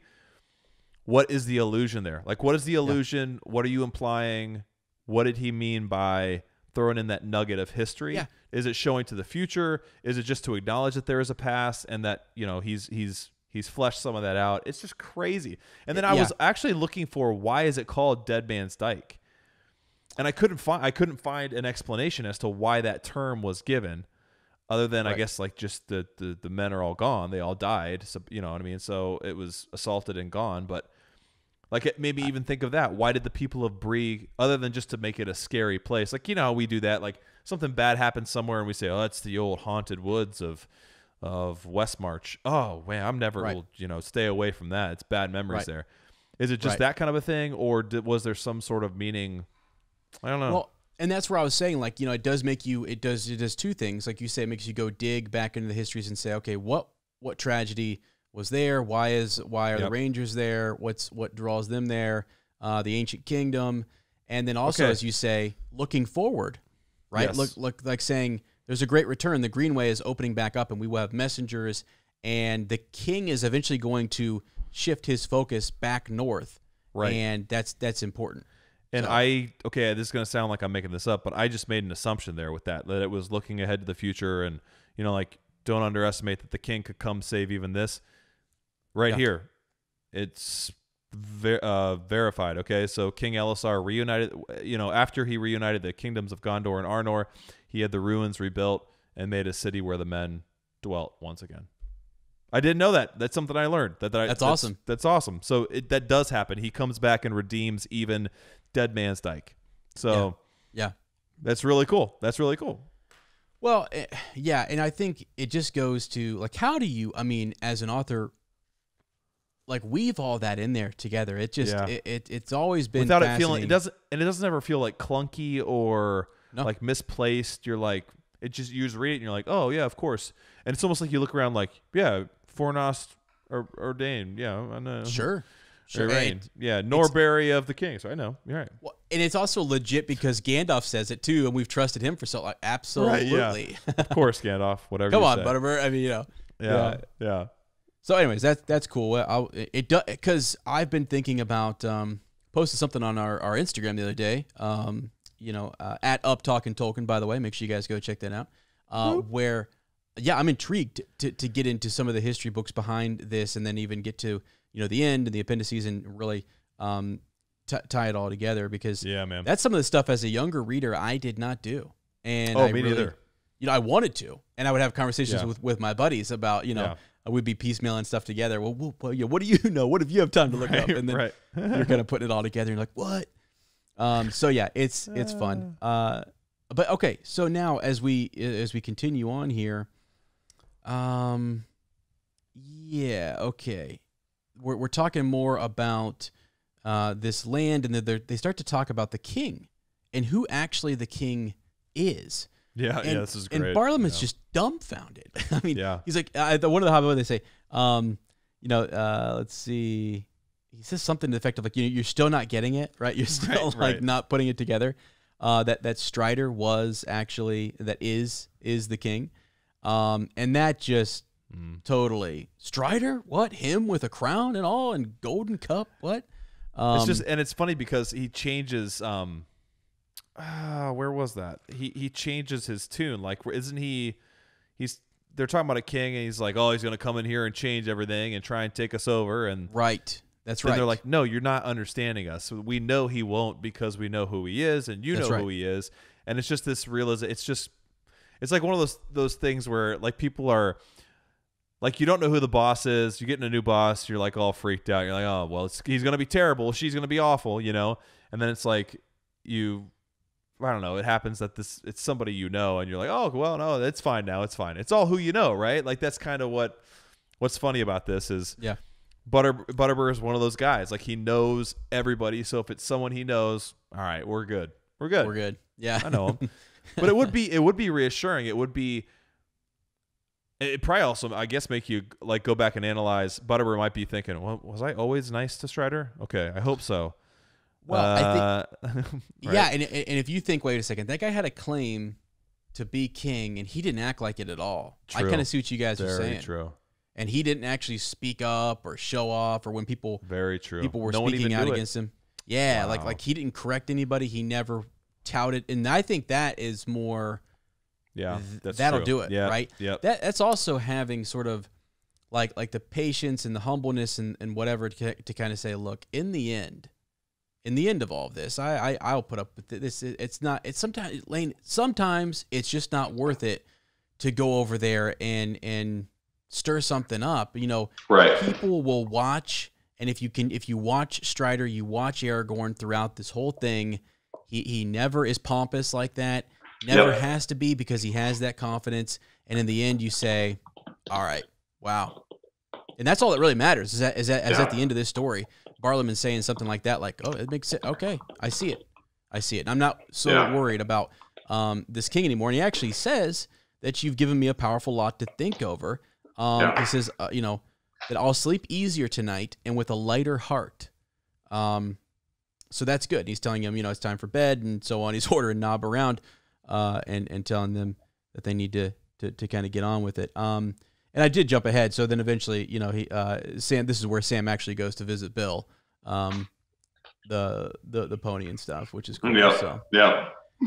All right. So they stay all the next day, and Butterbur could not complain. His business the next evening was really picking up. Booming. Yeah. So, curiosity overcame all fear, and his house was crowded. Yeah, I love that line. It's great. Yes. So, now this is funny. Full circle, throwbacks, whatever you want to call it. But Frodo has been asked about his book. Yeah. And I thought that was kind of funny. One, because he is going to be working on a book. He told Bilbo he'd be working on one. But he also, undercover, Underhill, was there at first saying he's writing a book, and he was writing about. Oh my gosh, I forgot about that. Yeah, and so they want to know, like, how's his book coming, right? And he again has to kind of say, like, oh, there'll be an emphasis on Bree. Don't you worry about it. It's funny. I forgot about that. It may have changed a little bit now that I've gone there and back again. Oh man. So, so this is neat. They get a chance to kind of talk with the strangers, and I think they feel good about it. They're still in awe of their gear. The mood is very merry, right? Yeah. Let's see. So even those who had laughed at all the talk about the king began to think there might be some truth to it. And so Butterbur says, "Well, good luck on your road, and good luck to your homecoming. I should have warned you. Before that all's not well in the Shire neither." I think that's the thought that was driven out earlier. Remember that he has that moment where he's like, "Oh, now what was I going to say?" Right. Yes. I can't remember, and it was that again. But he does manage to get it out just as they're, about to head off and haven't had any time to think about it. Right. So Butterbur has actually progressed as a character, and Yes, now yes. he does remember. That important thing. I got you. Here it is. Yeah, He's kind of wizardly in that way, right? He's never late or early. He's always right on time. It's kind of like his own little. Oh, totally. I don't know. I love Butterbur. I actually think an innkeeper is fascinating. They are. There's a responsibility. Eyes in the ears, man. Yeah, too. eyes in the ears, passing on accurate information, straightening out people who are spreading no good, evil lies and stuff. So I appreciate him very much. All right, so but to be careful. Funny goings on, right? So for sure, be on guard. Good luck, and the oftener you come back, the better. I'll be pleased. I love it, man. So definitely they're welcome anytime, and that's great. So they wish him a farewell, and they ride on through the West Gate and toward the Shire. Bill the pony was with them, and as before, he had a good deal of baggage, but he trotted along. He was doing just fine. Now the hobbits start to kind of wonder, what was it that he's hinting at? They're thinking Lotho. They're thinking like, what are some of their friends up to? What are they going through? Why? That's odd that the production, right, has stopped or has been stinted in some way. Sam's talking about his vision too in the mirror, right? That's right. Yeah. That's right. Trees cut down, and my old gaffer turned out of the row. And he's having a little bit of a Gandalf, Aragorn, Frodo complex here, where he says, I ought to have hurried back quicker.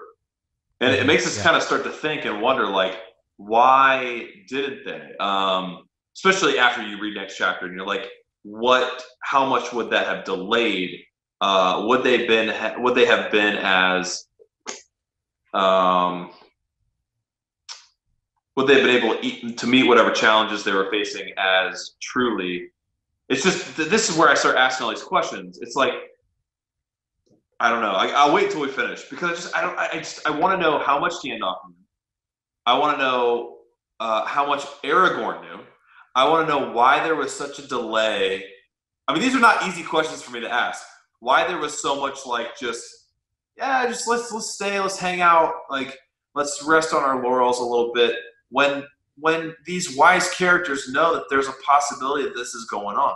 Now, I know you couldn't just jet right back and be at the Shire, but I don't know. Like, it's, you know what I'm saying? Aren't those kind of aren't those decent questions to ask? Because I think so often we are like, well, of course, yeah, like, whatever, Gandalf, sure, or Aragorn, whatever you say, or Elrond, yep.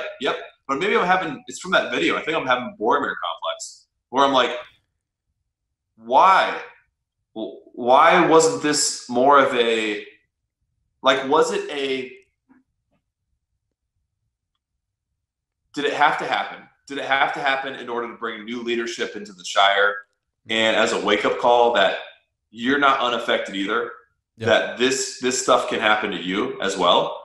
Or was it almost like a willing loss they had to have? Like, we know this is probably going to happen, but in order to defeat a dark lord, some dark times are going to have to come to these areas, and it's just what's going to happen.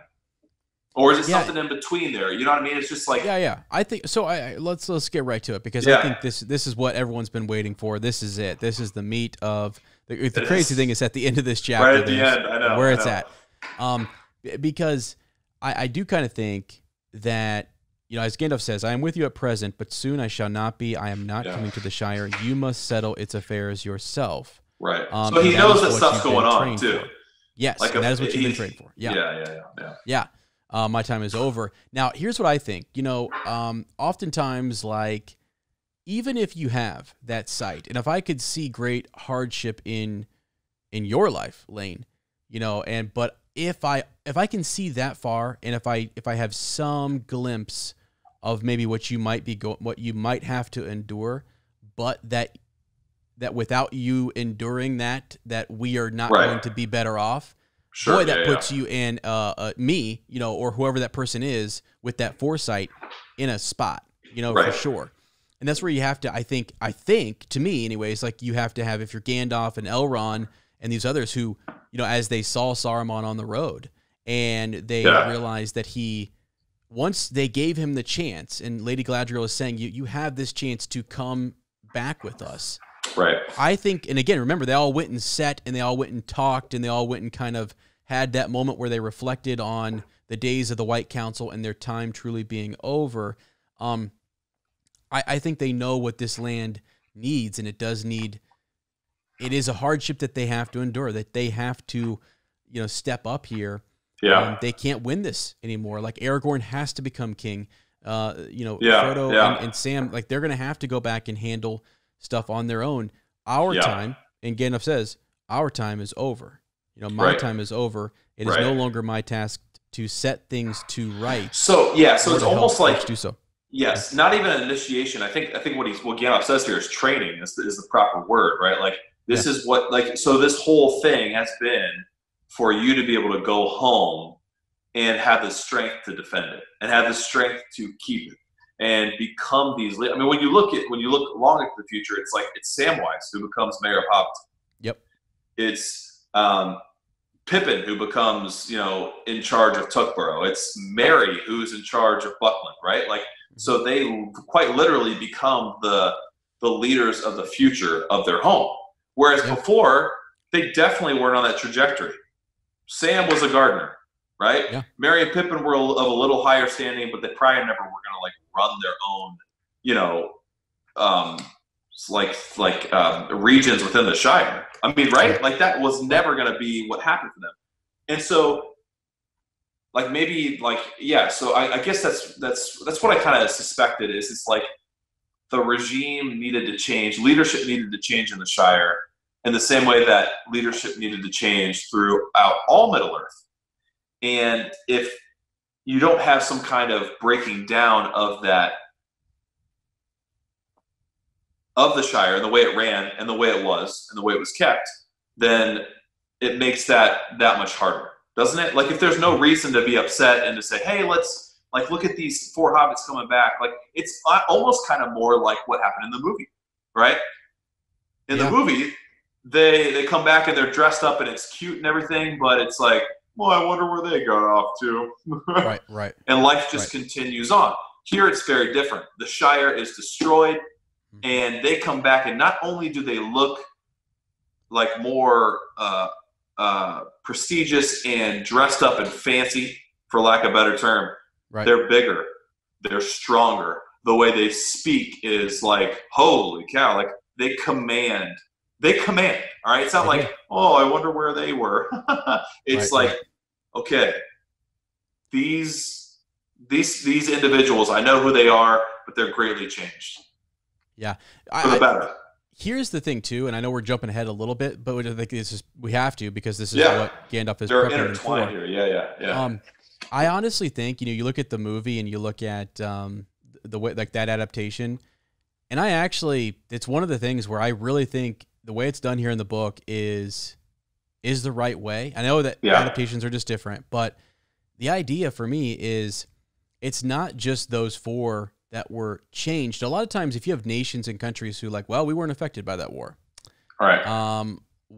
And again, it's hard sometimes to see what it was like in these other war-torn areas and stuff. Like, perspective is it's interesting when you get outside of your own country, your own home, your own neighborhood, go to a new town, a new city, and see what's going on. Yeah. That it's a whole different ball game. And then also, if you have that same thing come from one city to a new town or whatever, then I now have a lot more like respect. The Shire has changed. It is going to be changed, and it is actually it has had to bear a lot of this burden. And also, now I think it's way more believable too that they're going to accept that we're going to vote for Sam in 2020. You know what I mean? Like, we're going to vote for. I mean, why would I vote for? Well, not just because he's got riches and things like that, or he's come back with some whatever experience and whatnot.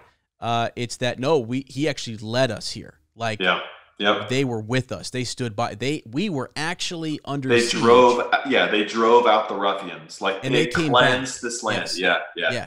Because they can't see that, and even though they it's great that Aragorn and everyone else knows what Frodo did, what they did for their people, how well they were represented. But those people need to see it themselves too.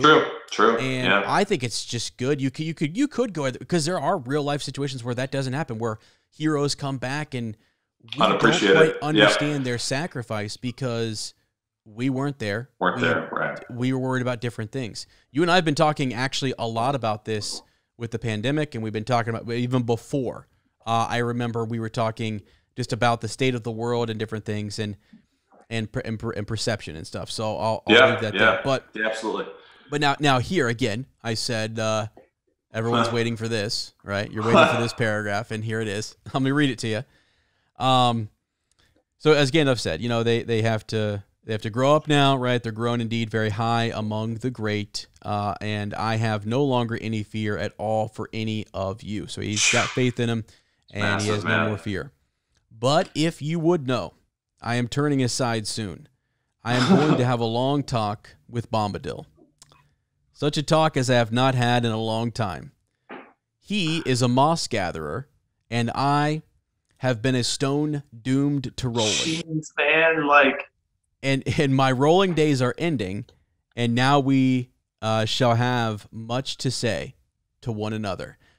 Let me tell you, and I'm gonna get your takeaway from this, because I know you have a lot of notes on this, and there's a lot of stuff you want to say. But we're back to old Bombadil. Yeah. And I will never forget, one of the letters that I read from that Tolkien had written, and people were talking to editors and publishers and things.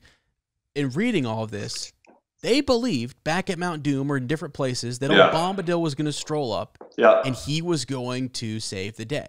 Oh, here he comes. We're waiting for Bombadil. Yeah. Or when's he going to show up? And no, that's not how this is going to go.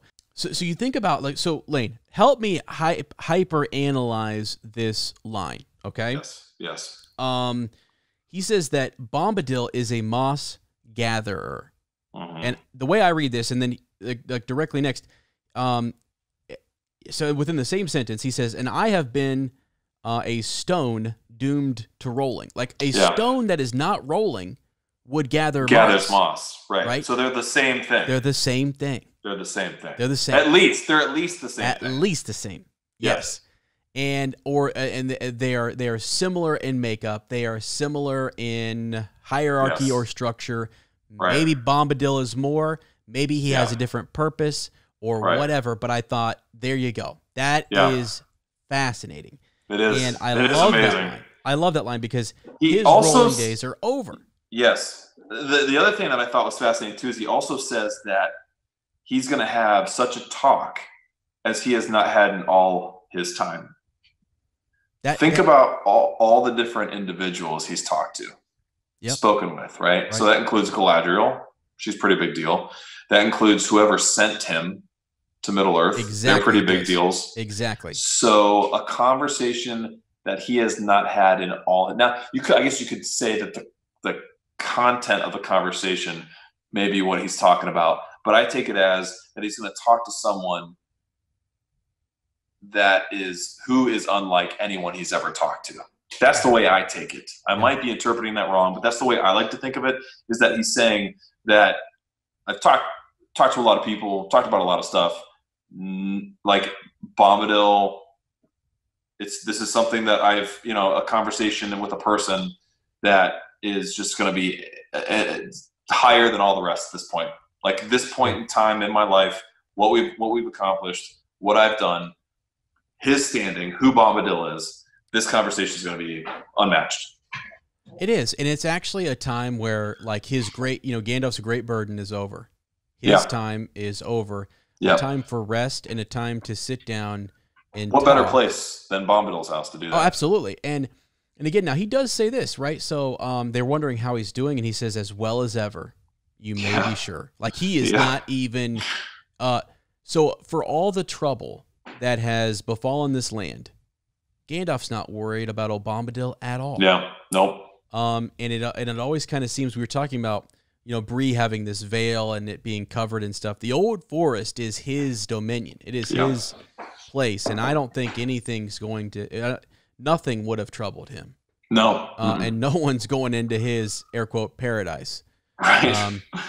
That's his. I mean, really, truly. So, but he could leave if he wanted. He could. That much we know. Much we know. Yep. He really could. He's not bound there. And debris. So that's fascinating. So he says, he's quite untroubled, and I should guess not much interested in anything that we have done or seen, unless perhaps in our visits to the Ents. He's just from a different... He's on a different level. Different level. I think, like, a lesser dark lord here is of no concern. And actually, it makes you even think that, like, again, that's why this was Gandalf's task. Yeah. This was something that he could handle. They were confident in the Astari, and they sent them to guide men and elves and such. Yeah. Just because old Bombadil stayed here, and it kind of reminds you of, like, when you go back to, like, first, second age stuff, like some of the elves who did go across the sea and some who decided to stay, and what just choices you make. Like, you fall in love with a land and a place and someone, a person. River Daughter. Yeah. And you decide to stay, and that's all the happiness you need. You're good. I mean, it is also interesting that he's talking about him just being unchanged in a chapter where he previously brought up this whole idea. Butterbird's talking about Dead Man's Dyke, and Gandalf is alluding to the fact that could be remade, right? So, like, kingdoms of men, like you said, kingdoms of men fall and rise, and dark lords come and go. And he's just, in the same chapter, he talks about Bombadil and just says he's unchanged. Yeah. He's unchanged, rest assured, he won't be any different. But it's interesting that he brings up that the one thing that he'll be interested in is the Ents. That's true. Yeah. Right? And we learn how they are. We learn that almost like with the same reverence that they speak of Bombadil, they speak of the Ents. Remember when they interact and don't they call Treebeard also eldest or something like that? Or yeah, they do. I think oldest being or whatever. And it's like, that's what so the elves are like children to the Ents, right? I mean, isn't that crazy? That's fantastic. Crazy. And I really think too, you want to know where the Ent wives are, go ask old Bombadil. He knows exactly. I think he knows where they're at. But they're in my backyard. And it's funny that Gandalf, he's gonna. That's what is gonna interest him are the Ents, and he'll want to fixate on that a little bit. And each of those, regardless of what you think of Bombadil and who Bombadil is, or what it meant, or what he symbolizes, or what Tolkien actually was trying to do with this character, I think he's meant to be something that we just never, like, we can always kind of speculate and talk about and think about, and it's fun to run theories by each other, because there were like some of the Valar would send Maiar, and they would send individuals into across the sea to do certain things, and they had different aspects that they cared about, and so you got to go back and look at all that too, which I think is fascinating, and you could draw some parallels there to him having this love of things that grow, and water and light, and we have the golden light. We've got Ents connection here too. So we can kind of piece some of this together. But there is just this. He is a moss gatherer, and Gandalf has been rolling, and his time has come to stop. It actually makes me think, and I know I've seen people kind of speculate about this, that like this Dark Lord that Sauron was the one that Gandalf had to face and was sent in to defeat. There was one before him, Bombadil. my friend. I mean, right? Well, that's what I'm saying, is that maybe, so Bombadil's time, whatever his task was, is over. He is now allowed to gather moss and do his thing. He had his great fight long ago. I don't know. Like, that to me kind of is what, when I think of that rock comparison. And I'll tell you what supports that, dude, is that Gandalf doesn't, the way he says that, it's not with any kind of disdain or any kind of shaming of Bombadil. He says, like, he's a moss gatherer. I was a rolling stone. It's like, he came before me. That's right. He accomplished his task, whatever that was. That's right. Right? He his did job is done. Yeah. Yeah. And now I will be just like him. It's that would totally back up that idea that Yeah. Bombadil had faced, I mean, something prior. Yeah. Yeah. Think about this new age that's starting, and you think about Tolkien's mind in this world that wasn't going to it doesn't end here, actually. I mean, he had thoughts. He had this laid out, and there's many hintings and foreshadowing and things that even Christopher, his son, has brought to light that you thought about where this was going to go. Fourth age stuff, yeah. Yeah, and so I think you think about Gandalf in another age, going home and collecting moss and people coming to him and having a great conversation, and wanting to seek and speak with him. What did you learn along the way? Yeah. How fascinating that must be. Yeah, dude. And what can you tell us about it? Like, it's also why one of my favorite assignments in high school, and even for my high schoolers, is to go speak to veterans, to go speak to people who had been through the Great Depression and who had gone through these things, and actually interview them and talk with them and listen to the stories that they tell. And I kind of picture him going and talking to Bombadil about some of this, and then Gandalf going and doing, his own thing. I don't know. This makes me... It's amazing. Yeah. All right. Well, that's pretty much it. He kind of rides off on all Shadowfax, and he's going to see Bombadil, and the rest of them are headed back to... Now, they are warned about the Buckland Gate, and Mary is basically, told, like, maybe you won't be able to get back in there as easily as you think you can. So that's sort of a shocker.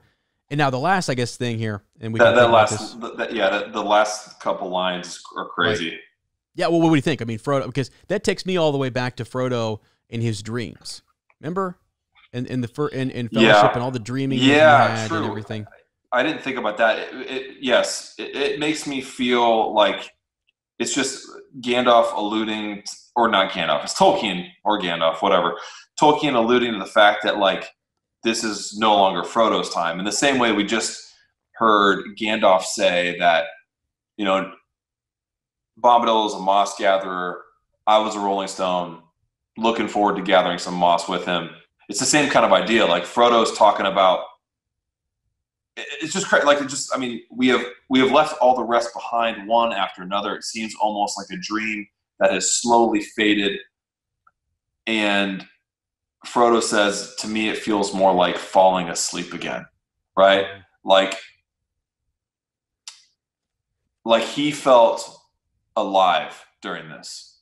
This was his Rolling Stone. Like, this was him rolling, and it's fading. Like his purpose being here is waning, right? And for the others, it's like, it almost seems like it was crazy. It was a dream, and now we're back to real life kind of a thing. So it's just fun. It's also distancing him from the other hobbits, right? It's showing that he's different, that he indeed definitely will never be going back, that he has only lost from this quest, while the other three have gained so much. There's a lot there. I mean, you could talk like forever about that, but that's the main takeaway I get. Is it's separating the three and the one. It's showing that Frodo is now more linked, because you would think he's getting back to the Shire. He's with hobbits. That's who he's supposed to be with.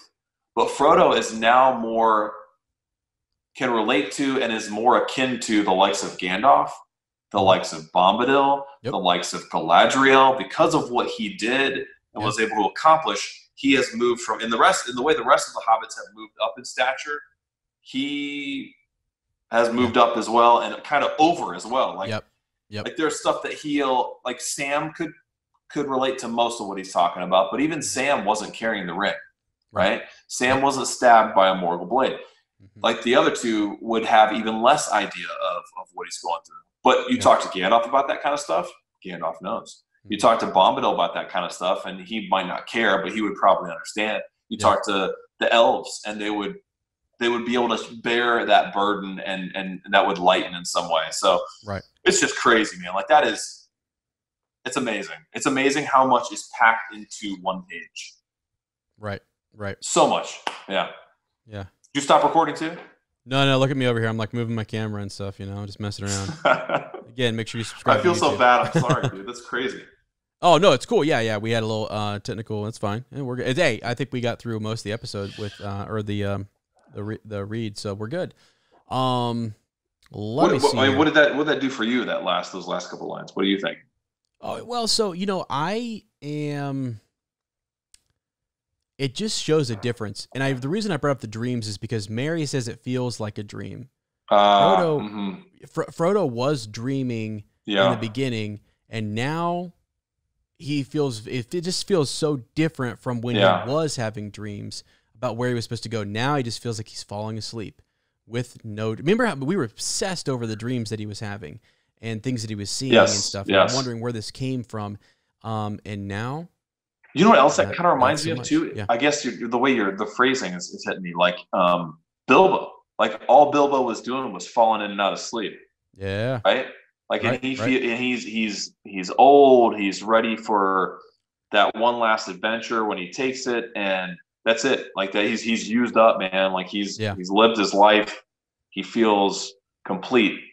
Yep. And so maybe that's another little tie-in too. Like just kind of falling. I'm not dreaming anymore. There's nothing to dream about. Like I'm done. Here's something too. I want to say, this might be controversial. You ready for controversial? Yeah, baby. Okay. Every day, man. We out here. I get up and I drink a cup of controversy in the morning, man. Yep. So I get what you're saying, like with Gandalf and Elrond and everyone kind of maybe definitely having a deeper knowledge about the effects of the ring. But what I go back to what I said last week, which is like, I think it is everyone can feel something for him. And again, those that went with him on that journey, just as you're saying, they can relate. But I'm telling you, I kind of have a feeling like the others, like the White Council understands, nope, we want nothing to do with that because we do understand what evil it could wield through us and all that kind of stuff, the temptation and everything. They're very happy that Frodo was able to bear that burden, but they do not know what that was like. I think they can kind of, it's one thing to read about it, and it's one thing to be the doctor who has studied all of the signs and the symptoms of what that's like, and you've written down sort of you have Bilbo as your patient who, oh boy, he's talking about the same things, and we're going to see the same thing in Frodo. So you can study that, but who really could talk to Frodo and know, I mean, I don't know. Being a ring bearer, I just think is. Even if you think that like Bilbo could do that, he wouldn't, because he didn't take the ring in the same. That's true. On the same path that Frodo. So what I'm hearing from you is it didn't wage as much. No, not at all. It was more of a trifle than anything. So what I'm hearing from you, which I think is genius, is that this is showing that Frodo is separated from everyone, and that part of this pain is that loneliness that he is. Yeah. He's like what he's done, what he's accomplished to save the entire world, but for him, it doesn't matter. And Lane, there's only one place that the wisest know that he can go to get some peace and rest. And the way they shoot that, with Elijah Wood at the end, is amazing. Just to see him turn back and finally, he looks just like he looked before the ring ever came into his possession, and it makes me emotional. And I'm just like, wow. So there's that, man. Oh my gosh! Wow. Oh shoot! All right, that's all I got. I love it, man. I love it. All right, into Bywater Posts, my friend. Would you like to read Seth's, or would you like to read Jonathan's? Yeah, so I'll read Seth's here. So we got Seth Gleason. Yep. Hello, Ezra and Lane. So I wrote my Tolkien story and I sent it to you guys. This is great. I should just skip over the date on this one. Back in October 2018. Said the year. Yep. 2018. But I totally sent it to the wrong email. Talk about a Butterbur moment, and perfect timing. I'm reading through. I'm finding. I'm like, oh, that's fitting for Homeward Bound. My tale began in a crawl space. Do you remember how Tolkien described a hobbit hole? Well, this crawl space was the exact opposite. Think of it more akin to Gollum's tunnel, and just like Bilbo, blindly groping around in the dark. I found something precious. An old box filled with old books. Inside was the Chronicles of Narnia. That's also very fitting. Yeah. In a crawl space, you know? In a crawl space, yeah. But more importantly, The Hobbit and the Fellowship of the Ring. Sorry, I forgot which podcast this was for. Anyway, I brought this box to my dad and asked him about the books inside. He really pushed me to read the Chronicles of Narnia because those were always his favorites. But the cover of The Hobbit piqued his interest. It was the one with Bilbo sitting outside his green door while getting ready to good morning our favorite wizard over and over again. There was just something about it that hooked my 4th grade self and never let go. I found those 2 books and my life was forever changed. When I got into 5th grade, my teacher noticed my raggedy old copy of The Fellowship of the Ring and gave me the entire trilogy. That's so crazy. Yeah, encouraging me to keep reading. That gift was all the encouragement I needed. I kept going deeper into Middle-earth, and I've never left. Wow. Yeah. Then I got my friends involved into my obsession. We would play out different scenes of the movies and fight imaginary orcs and Uruk-hai with wooden swords.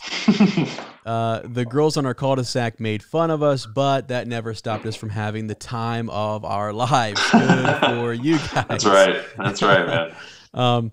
We'd watch the movies every weekend and quote all the favorite scenes and listen to the soundtrack while we slept. I can't help but associate my time in Minnesota with Tolkien. But that time in my life did not last forever. In the middle of my 8th grade year, my family and I moved to Oklahoma, and with that move, I lost my fellowship and was not able to replace it. My love for Tolkien became something that was viewed as weird, and for the time, I was made to feel like it was something that should have been hidden. It was a really lonely thing to go through. Wow. But I never stopped reading. I fell in love with the Silmarillion, especially the story about Beren and Luthien, and I'm constantly going through rereads of that and the other 4. I'm actually just now reading the Unfinished Tales for the first time, and it has brought back that childlike wonder that I had after first visiting Middle-earth all those years ago, which just goes to show that the road truly does go on and on. That's awesome. Yeah. I never did find that same kind of fellowship that I had in Minnesota, but I did find a new one, and that was this podcast. Wow. Yeah. We're a fellowship, and such a positive one at that. Our group honestly baffles me, and I feel so lucky to have found you all. I'm slowly getting better about posting more, but if anyone needs a friend to nerd out with or to just talk to, I know how you feel, and I'm always down to make some Tolkien-loving friends. So yeah, my story is still going on and on. I've been married for almost a year now, and my wife puts up with my obsession pretty well. Right there. Good.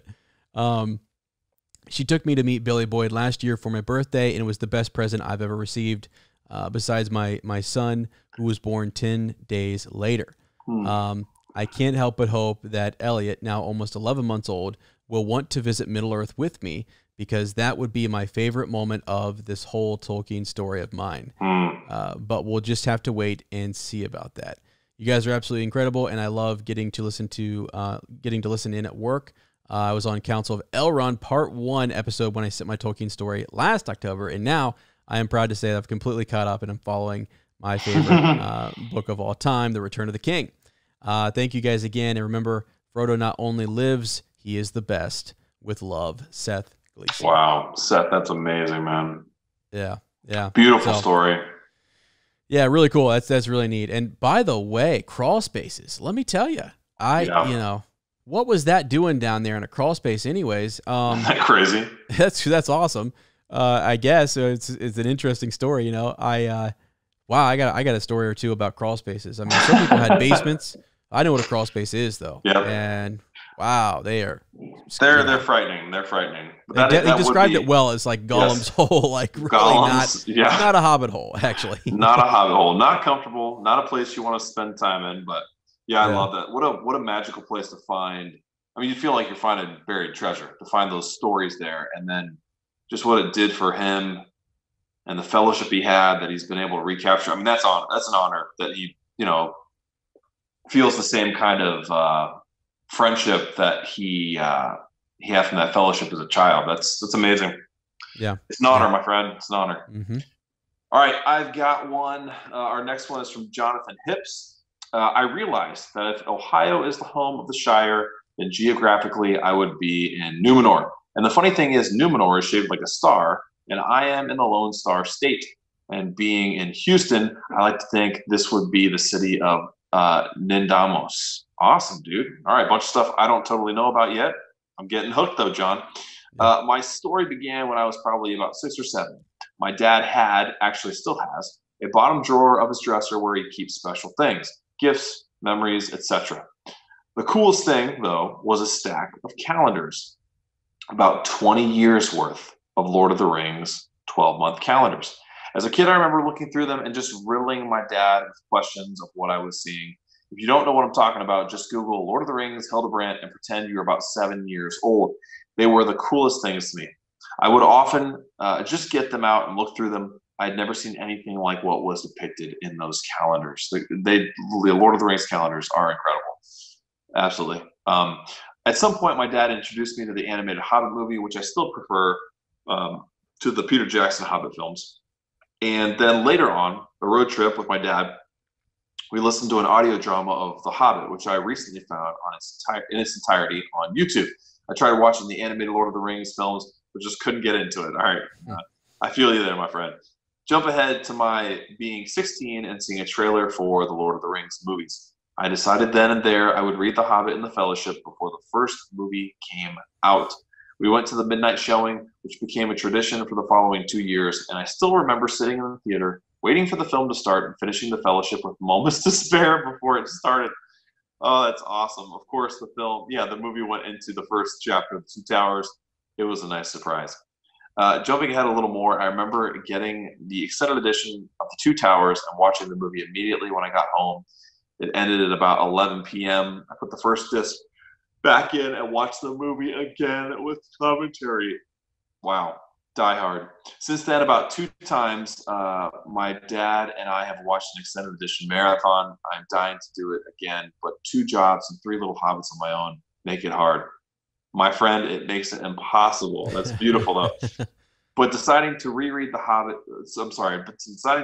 books for the first time since then, and to continue and read the rest of Tolkien's works, I'm so happy I looked for a podcast to take this journey with, and even happier I found Up. I am not sorry for the long email. He has learned, and may the hair on your toes never fall out. Frodo lives. Jonathan Hips. Wow. Jonathan, that's an awesome story, man. Yeah. Especially with those calendars. It makes me so excited for that new calendar that's coming out soon with work from Alan Lee, John Howe, and is it Naismith, I think, that we talked about a few episodes ago. I remember you. Yeah. And it's all new art. It's nothing that's been used before and recycled. It's gonna be amazing. Those calendars are beautiful. I think we had a couple we gave away at LEP too, didn't we? Didn't we have a couple calendars? Yeah, I think someone didn't. Someone sent us those, donated right? them. Yes, yeah, we gave those away, and they were. Oh, was it Brando Baggins who snagged one? I think it was. Might have been. Those were pretty cool though. Yeah, and exciting. Let me ask you. So, again, Jonathan, thank you so much. It's awesome. Yeah, beautiful, my friend. Did I catch a little bit that the animated series, Lane, is not something? I can't. That really caught you. Is that? I've never seen it all the way through. When people have tried to show it to me, something about that animation wigs me out. And I know it was ahead of its time. Maybe we need to strap me down in a chair and film me watching it and get my reaction. That might be a video. That'd be funny. But yeah, I don't know. Something about Aragorn's skirt too is very off-putting. The bangs and the skirt, I get confused. I don't know. It's fine, but it's just it's hard to unsee Viggo Mortensen. You know what I mean? As Aragorn, and so my favorite character. If my favorite character isn't all how I imagine and how I'm used to, then it's difficult, especially when he's perfect. And I don't know.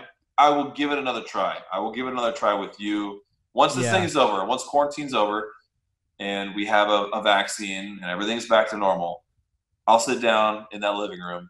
You can take me to the chair and we'll watch it.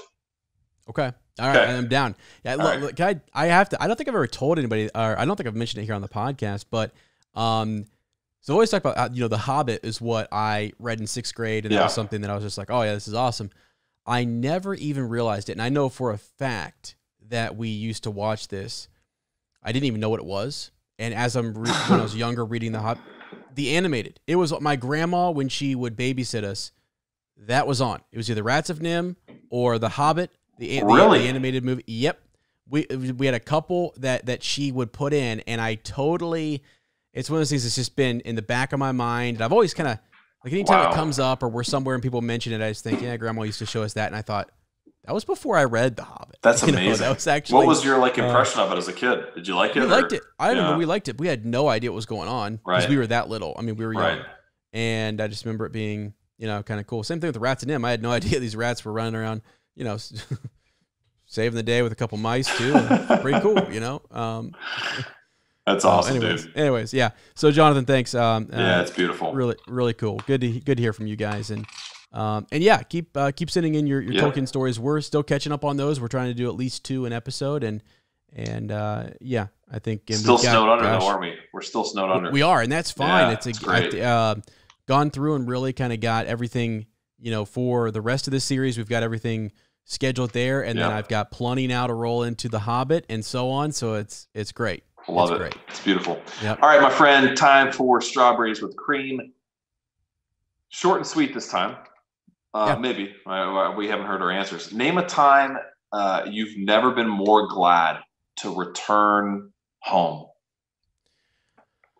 Well, let's see. The first one that comes to mind, just off the bat here, was when I took my great trip. We call it the Great Trip out west. Yeah. Mm-hmm. I don't know if you remember this. We were in high school. I'm pretty sure I've told you about this, but the mile markers, right? Yeah, the mile markers. Yeah, yes, exactly. I was with my aunt and uncle. I had left mom and dad for literally a month. I'm pretty sure it was a month trip. Maybe that's awesome, dude. Yeah, and we just hit the road, and we went all the way, through Yellowstone and all the way over to my uncle John is a mountain man. He lives in Oregon, and you had an encounter up there, right? Is that the same? I had an encounter. That's right. I did. That's right. I was with him. I mean, you talk about, like, when I say he had nothing, I mean, like, he made sure that, like, even though he had a generator and some stuff he could have used, when we showed up, nothing. I mean, we had to that shower was cold. I mean, it was great. I mean, it was just fantastic. It was a fun time. And then I remember we got to Texas eventually. We had gone all the way through, San Francisco, Fresno. We went all the way around, just did like one big loop. Yeah. And by the time we were in Texas, my Uncle Jim had looked at me and he was like, "Look, I'm ready to get home.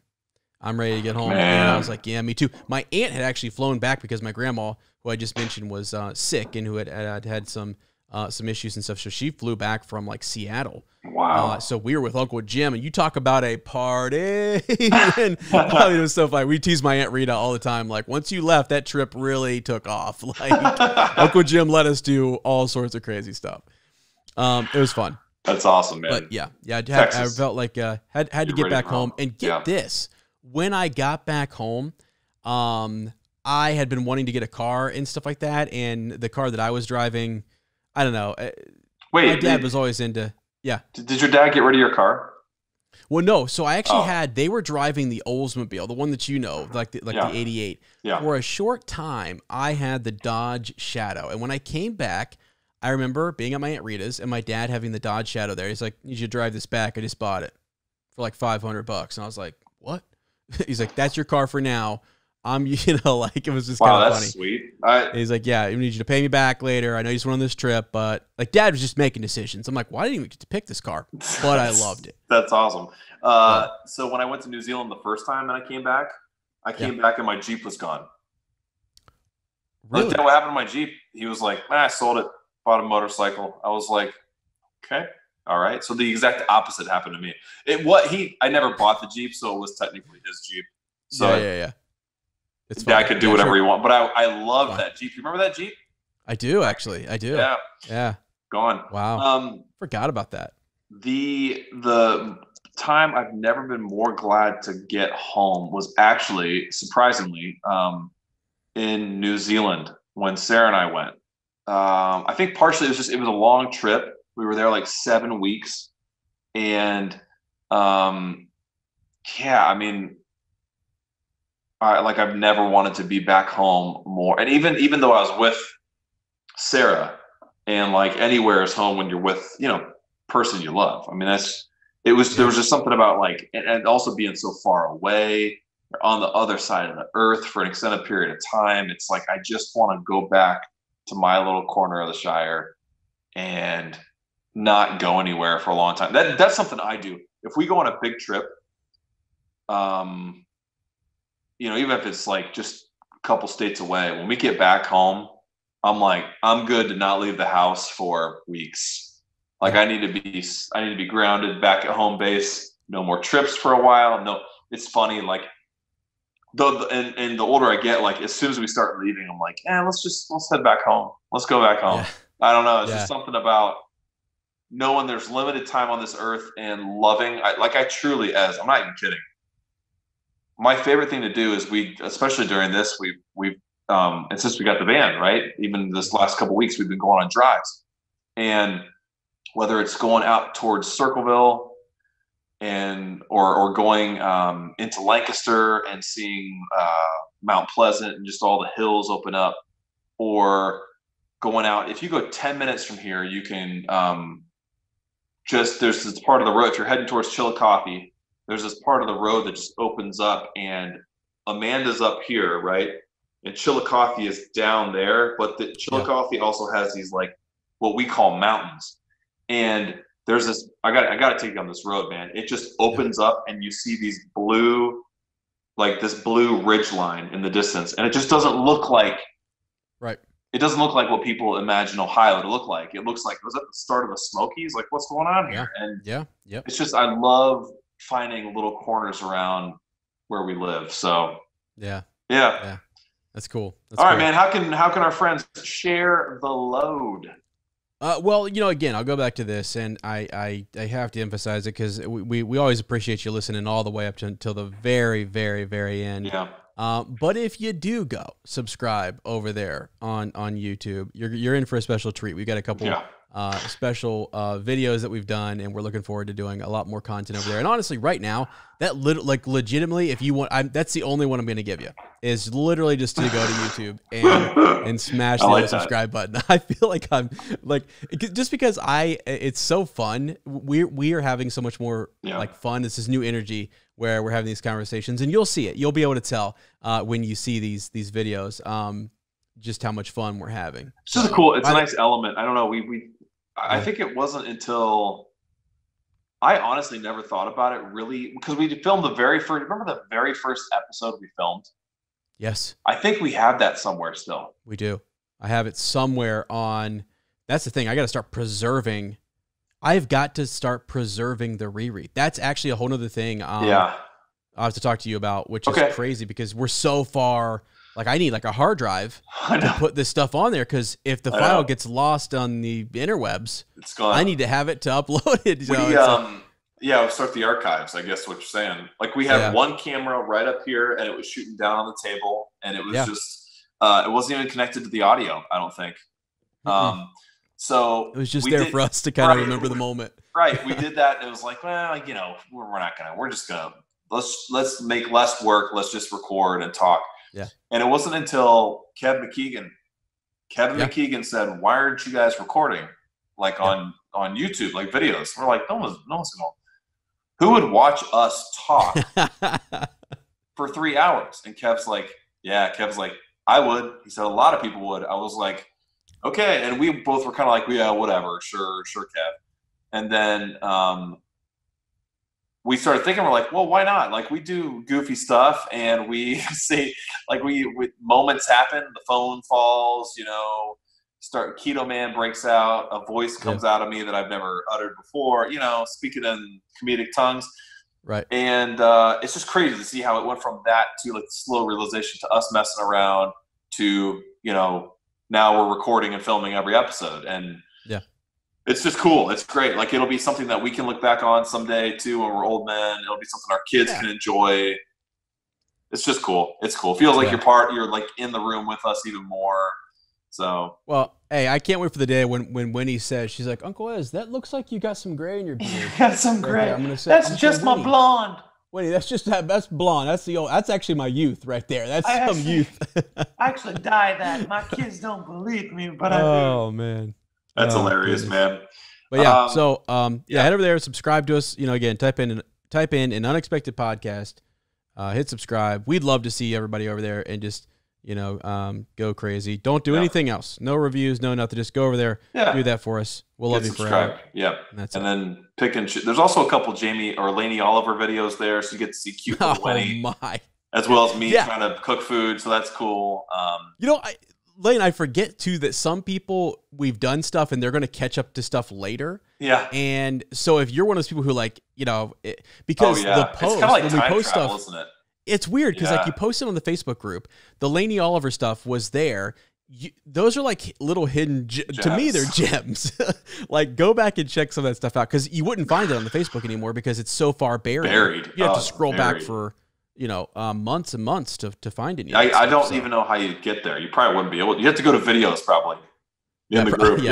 Yeah. All right. Well, it's time for some Fortnite farewells. I want to apologize for my audio going second age on you. It's rookie mistake there, but hey, even Aragorn has bad days, right?